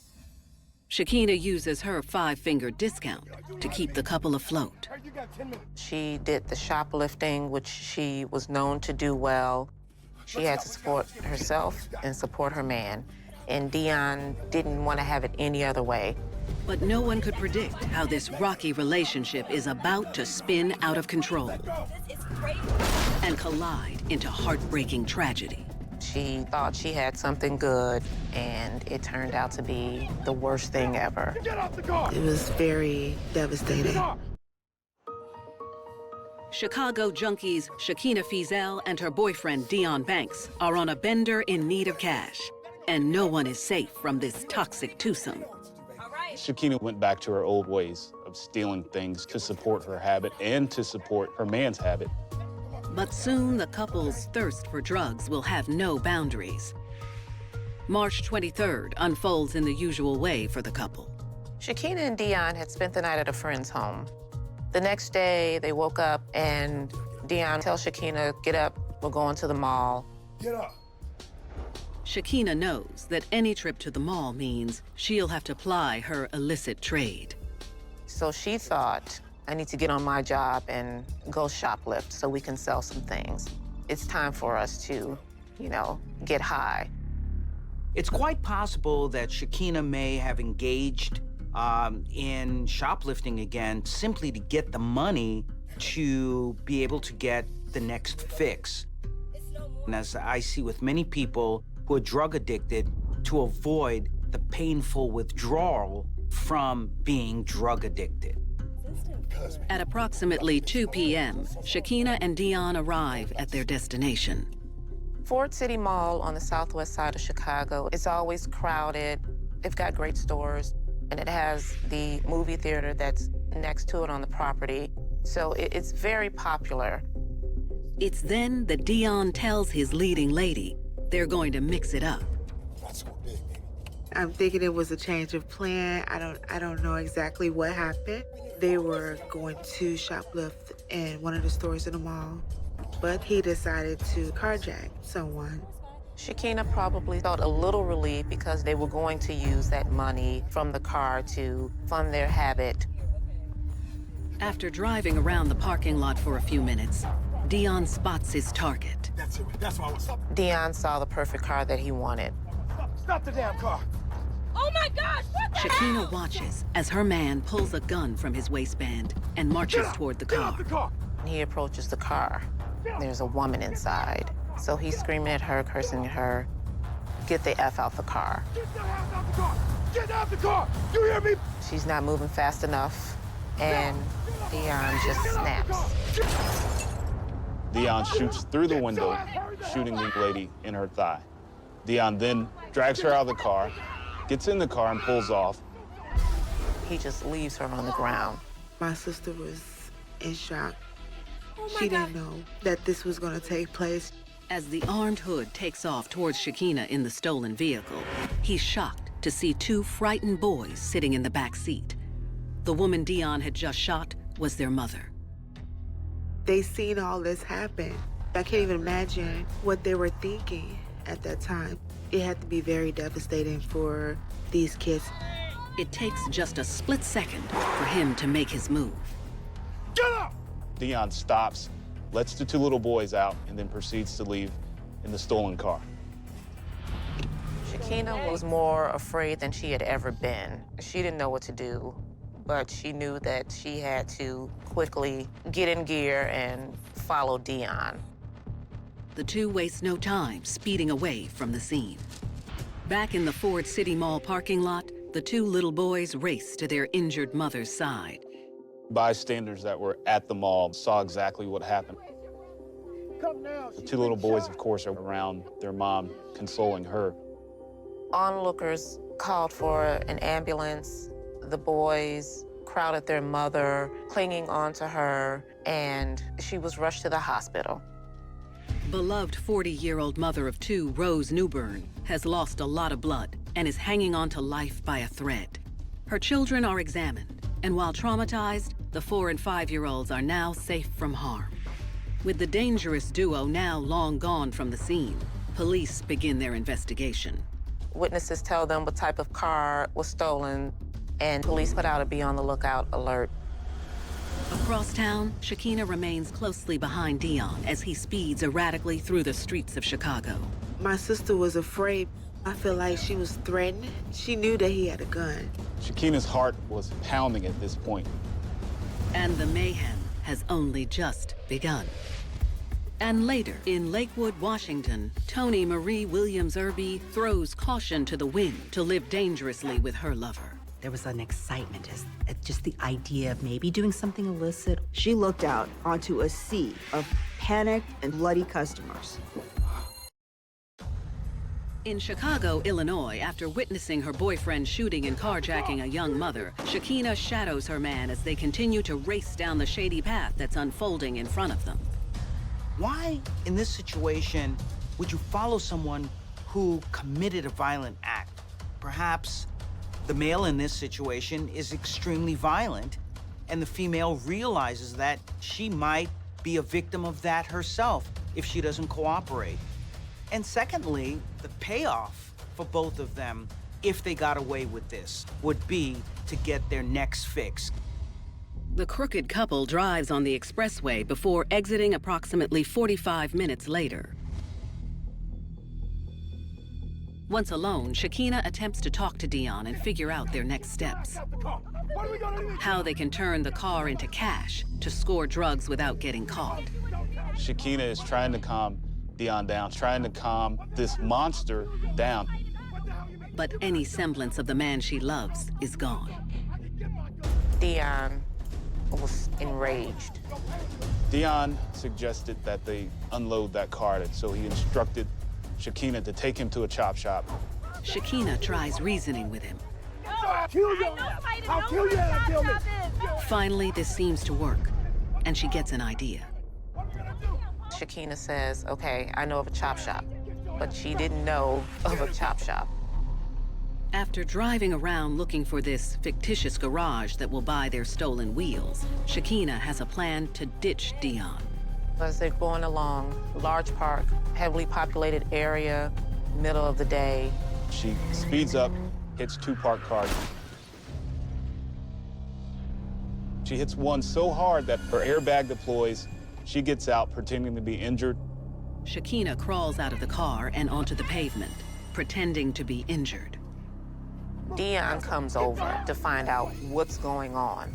He tells the small crowd that surrounds them that he'll take care of her. Shakina screaming, no, no, no. Dion picked her up anyway, put her in the car, and off they went. Dion ends up gaining control once again with Shakina. She's very fearful at this point for her safety, for her life. I believe my sister was in shock. As the couple makes their exit in the stolen Intrepid, Shakina pleads with Dion not to hurt her. Shakina tried to wrestle the gun out of Dion's hands. Meanwhile, The couple's trail of mayhem has finally triggered the attention of law enforcement, who are already on the lookout for the stolen vehicle. A cop pulled up next to them. Dion saw the car, he hit the gas and sped off. Lost control, hit a pillar, he got out the car and ran. Shakina stayed there. At this point, it's over for her. She just wants this to be over. She's taken into custody. Dion is captured a short time later after a foot pursuit. When the couple is brought to the police station, they are told that the owner of the Intrepid, Rose Newbern, died hours earlier, bleeding out from the gunshot wound in her thigh, inflicted by Dion. Shakina Feazell faces multiple charges, including first-degree murder, aggravated vehicular hijacking, and possession of a stolen vehicle. Dion Banks faces the same charges. At trial, Dion is convicted of 5 counts of first-degree murder and aggravated discharge of a firearm. He is sentenced to death. Shakina is found guilty of first-degree murder and armed vehicular hijacking. After successfully appealing her case, her sentence is reduced to 27 years. Several years later, the governor abolishes the death penalty in the state of Illinois. Dion Banks is now serving a life sentence without the possibility of parole. The choice Shakina made to prioritize her man over her sobriety has led her to a life behind bars. I believe she was a victim of domestic violence and at times was very afraid for her life from what we know. But secondly, that she was addicted to drugs and therefore had a lot of the emotional challenges that come with drug abuse and drug dependence, and someone who enables you and helps you to get the drugs. Away from her sister and the rest of her family, she now regrets ever meeting the once gentle and charming Dion Banks. Shakina had everything going for her. Loving family, church background, but she became under the thumb of an abusive, controlling, much older man that she lost herself. She threw her entire life away for her man. I really think that she thought it was more of love than what it turned out to be.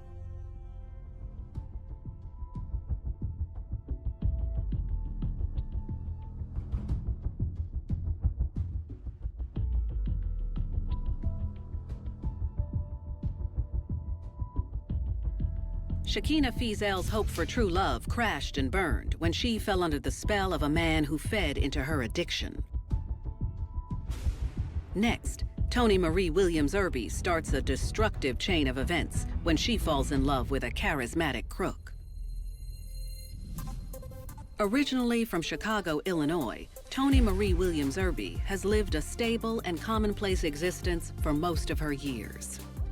She was a normal, average, middle-aged woman who was doing the best she could to take care of her kids. She might not have been a person that would have stood out into the crowd, but when she did herself up, she was attractive and even beautiful. She worked in retail in the Chicago area and was a divorced mother of 2. She was very dependable, but as a lot of women in their mid to late 30s, she probably wanted some excitement. Trying to be that superwoman, the person who's a hands-on mom, who's a working woman, who's responsible for the whole family. It can be so stressful that it can really put you at risk for having a midlife crisis even before you hit midlife. Likely yearning for more, the squeaky clean mom begins to question her consistent approach to walk the straight and narrow path. And as she approaches the big 4-0, she finds a man to do just that, single father Odious Walker. Odious had a criminal history and he had gang ties. It was a perfect case of opposites attract. He had a little swagger. Tony liked his bad boy style. Yet despite the pair's obvious differences, the two share similar values. They were single parents and they shared a commitment to providing for their children the best that they could. The juxtaposition between his bad boy style and being a family man kind of just mirrored the two together. The happy lovebirds soon find themselves spending nearly all of their time together. With Tony Marie and Odious, things developed and matured rather quickly. She fell in love with this bad boy, and she was really looking forward to building that stable family with Odious. Toni Marie finally finds herself dating someone who doesn't always play by the rules. But little does she know, her eagerness to walk on the wild side will come at a heavy cost. Their fantasies, their plans took a dark turn. Toni was willing to risk it all for her man.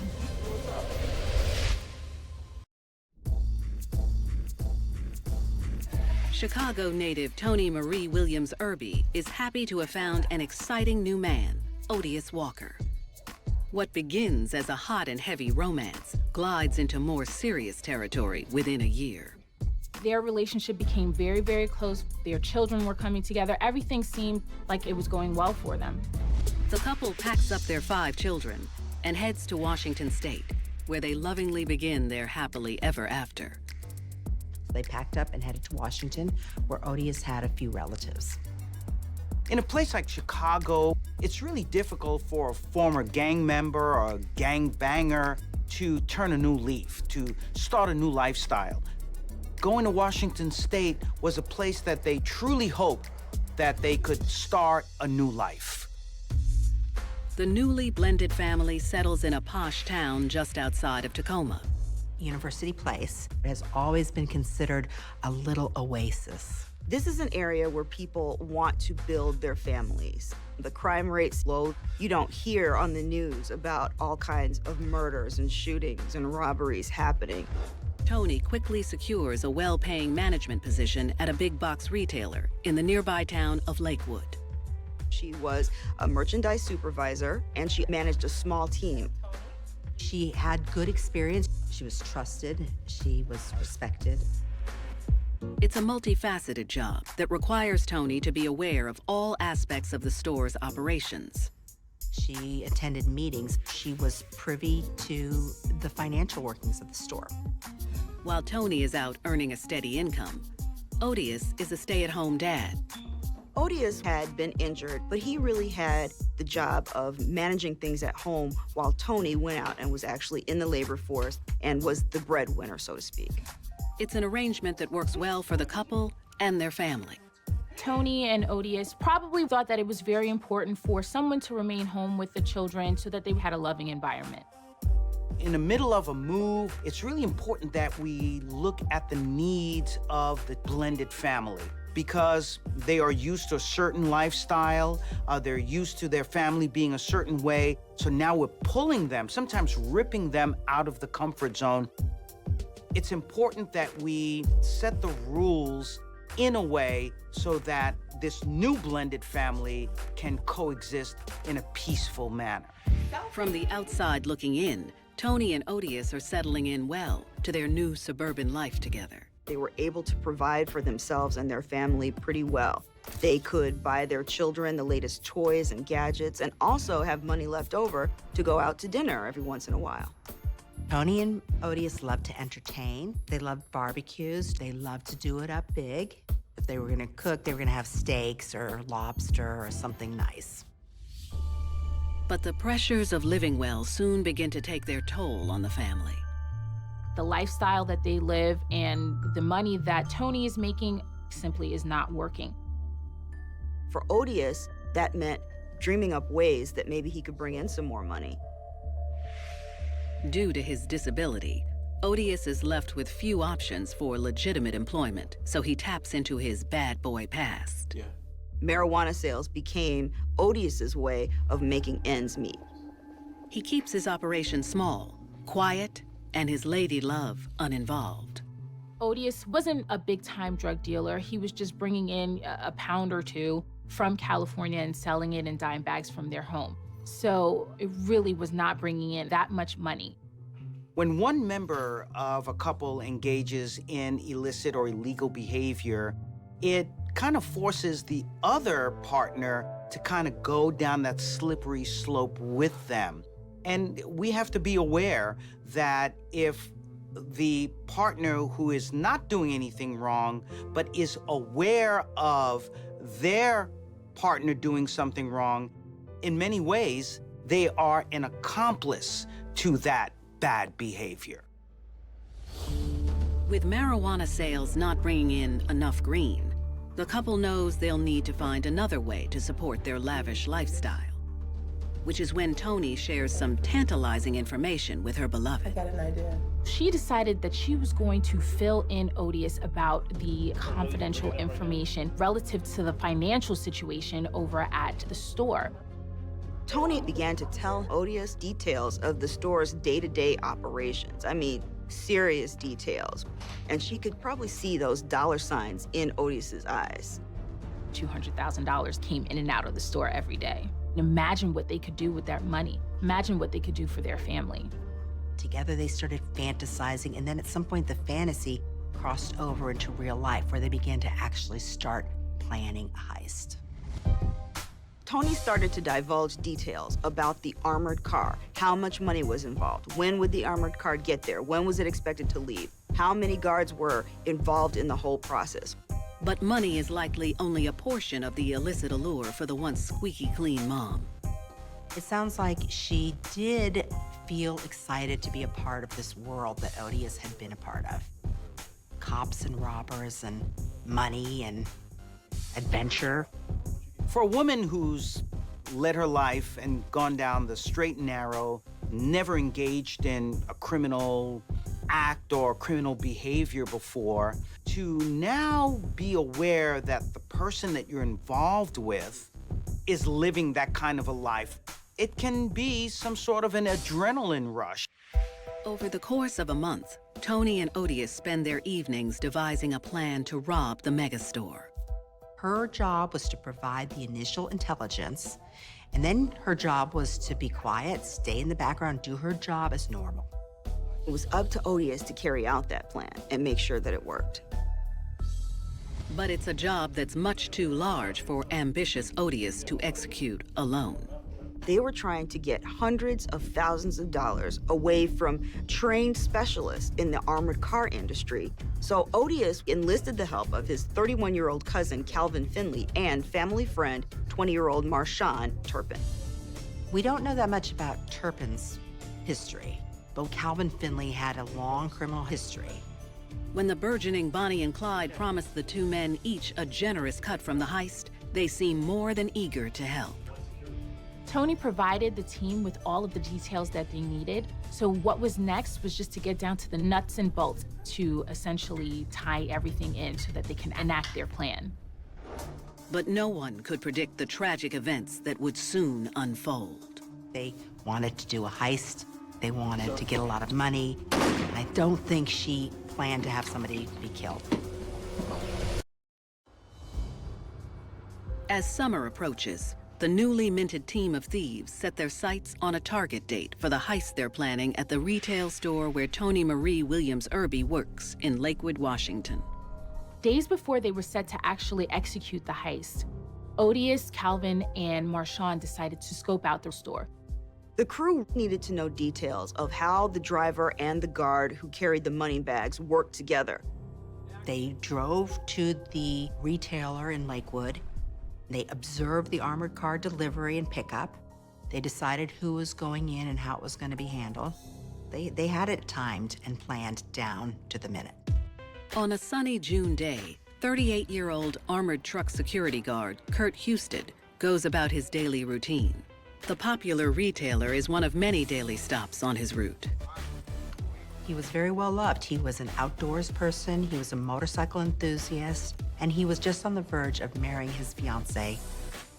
Kurt spent the past 16 years of his life working as an armored truck security guard. He was generally regarded by his fellow employees as someone who was dependable and someone they could trust. At around 1:15 p.m., Odious, Calvin, and Marshawn begin to make good on the plan.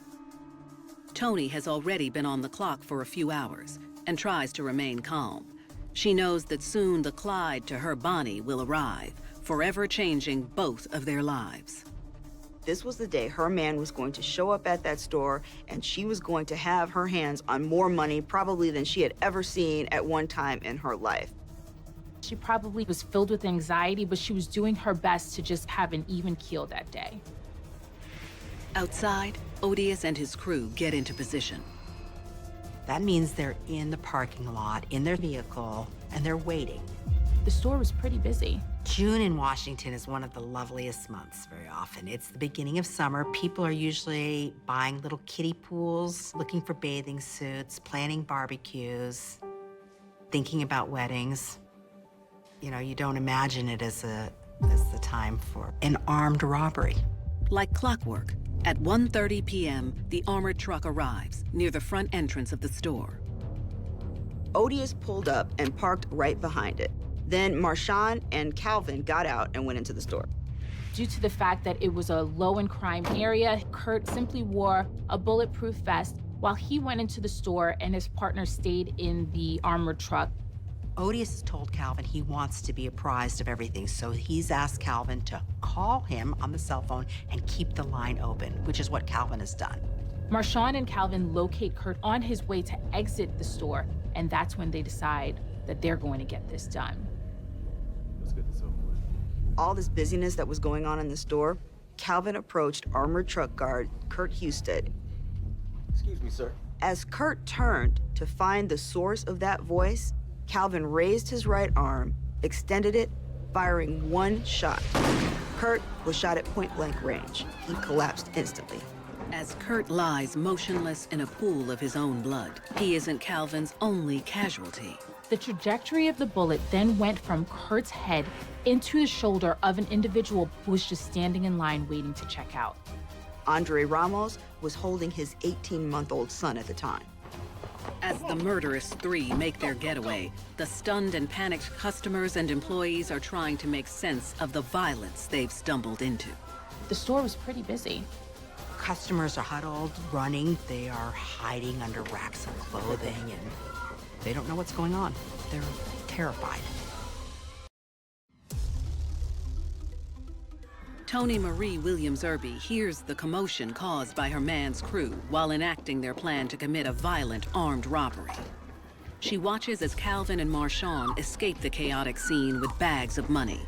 Odious already had the car in motion. It was rolling when the last person got out of that door. People at the scene could hear the sirens as the first responders began to arrive on the scene. Customer Andre Ramos is rushed to the hospital. Thankfully, after being checked, he was okay, but he would have to live with a bullet in his arm for years to come. His 18-month-old son, who was in his arms at the time, was checked out and found to be unhurt.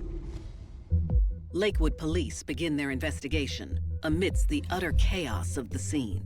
Police began processing the scene and interviewing witnesses. They wanted to hear from anyone who was nearby when that shot was fired. None of the witnesses or customers could provide an identity to the individuals who had committed the crime. And Tony did what she could to just remain anonymous. Tony Marie works her shift just as if everything were normal. She does exactly what the plan called for her to do. It's really interesting that Tony Marie was able to still go to work, maintain some sort of a calm demeanor, even after the heist, which she had direct responsibility for. As she punches out for the day, Tony has only one thing on her mind.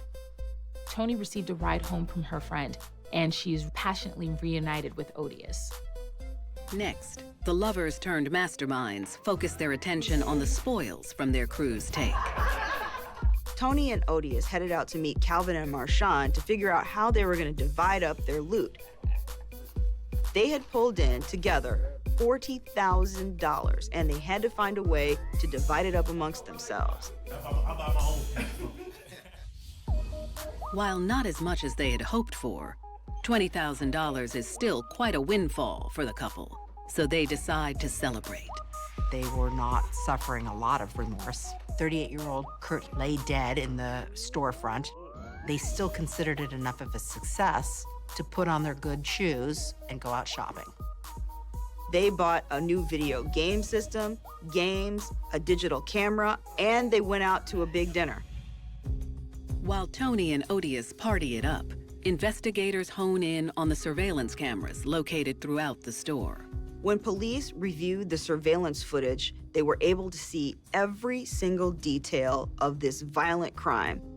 Calvin and Marshawn had not bothered to cover their faces, and there were vivid and clear images of their likenesses on that footage.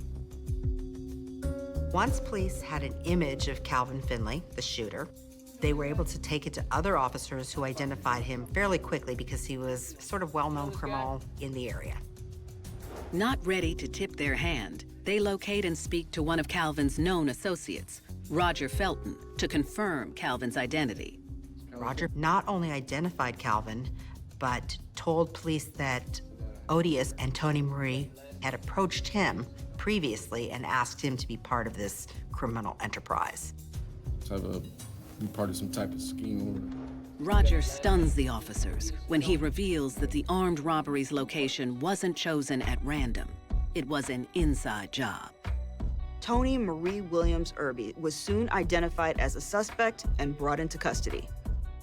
Armed with a search warrant, police go to Tony and Odious's University Place apartment, and there they find a safe, $20,000 in cash, and a semi-automatic weapon. At 9:15 p.m., police conduct a felony stop on Odious. Upon arrest, he's found with $322 in cash and some loose change. The following morning, police arrest accomplice and shooter Calvin Finley. Caught red-handed, he sings like a canary. Calvin directed police to the apartment where Marshawn Turpin had been staying. Hours later, they made the arrest. Marshawn initially denied having anything to do with this robbery homicide, that is, until he learned that everybody else had been arrested. Calvin Finley pleads guilty to first-degree murder, first-degree assault, and first-degree robbery. He is sentenced to life without parole. Marshawn Turpin pleads guilty to charges of first-degree murder, first-degree assault, second-degree assault, and conspiracy to commit first-degree robbery. He is sentenced to 47 years in prison. For his part, Odious Walker is convicted of multiple charges, including first-degree murder, first-degree assault, and first-degree robbery. He's sentenced to life in prison without parole. Tony Marie Williams Irby is charged with first-degree murder, first-degree robbery, and conspiracy to commit first-degree robbery. She'll have to make a difficult decision if she has any hope of spending less time behind bars. Tony initially pled not guilty. However, after realizing the charges that she had against her, she decided it would be in her best interest to testify against her man, Odious. As a result of her cooperation with the DA's office, she had her charges dropped from 6 to 2, and she was sentenced to 20 years. Tony pleads guilty to first-degree murder and first-degree robbery. A lot of people live in this magical world where they actually think they're gonna hit lotto. So they sit back and they wait for their numbers to come up. In many ways, Tony Marie kind of did the same thing, but in fact, this thing was so out of control that the only thing that she ended up with wasn't the loot, but actual blood on her hands. Bonnie and Clyde syndrome, perfect description when you look at this case. It seems like Tony kind of got off, if you will, on the idea that she would mention some details and then her man would somehow put together a plan and make this whole fantasy come to fruition. If you believe in any kind of redemption at all, what you always want to hear is people really feel sorry, really understand the magnitude of their wrongdoing and feel remorse for it. And does she? I don't know.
ਦੁਨੀਆ ਦੇ ਜਿਹੜਾ ਹਰ ਕੋਨੇ ਉੱਤੇ ਵਸਿਆ ਆਵੇਗਾ ਬੱਚੇ ਦਾ ਰੂਪ ਤਾਰ ਪਾਪਾ ਤੋਂ ਛਡਾਉਣ ਵਾਲੇ ਦੀ ਸਾਰੀ ਦੁਨੀਆ ਤੇ ਹੋ ਗਈ ਜੈ ਜੈਕਾਰ ਪਾਪਾ ਤੋਂ ਛਡਾਉਣ ਵਾਲੇ ਦੀ ਸਾਰੀ ਦੁਨੀਆ ਤੇ ਹੋ ਗਈ ਜੈ ਜੈਕਾਰ ਯਿਸੂ ਖਵਾਉਣ ਵਾਲੇ ਦੀ ਹੋ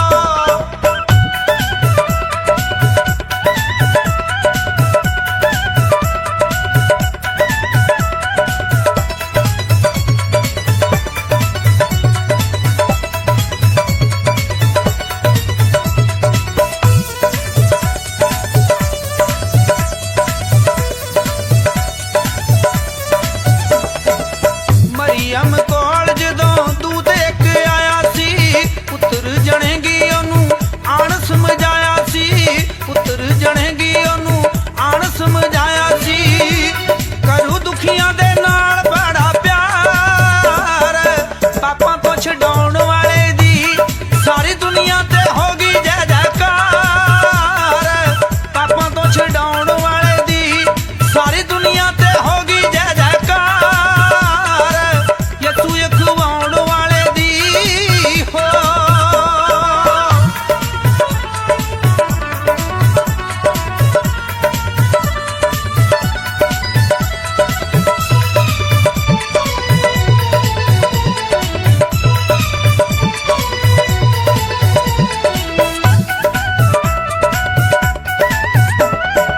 ਟੁੱਟੇ ਹੋਏ ਦਿਲਾਂ ਨੂੰ ਉਹ ਝੱਟ ਜੋੜੀ ਜਾਂਦਾ ਜੇ 38 ਸਾਲ ਦੇ ਬਿਮਾਰ ਤੋਰੀ ਜਾਂਦਾ ਜੇ 38 ਸਾਲ ਦੇ ਬਿਮਾਰ ਤੋਰੀ ਜਾਂਦਾ ਜੇ ਰੱਖੇ ਨਾ ਕਿਸੇ ਦੇ ਨਾਲ ਖਾਰ ਪਾਪਾ ਤੋਂ ਛਡਾਉਣ ਵਾਲੇ ਦੀ ਸਾਰੀ ਦੁਨੀਆ ਤੇ ਹੋ ਗਈ ਜੈ ਜੈਕਾਰ ਪਾਪਾ ਤੋਂ ਛਡਾਉਣ ਵਾਲੇ ਦੀ ਸਾਰੀ ਦੁਨੀਆ ਤੇ ਹੋ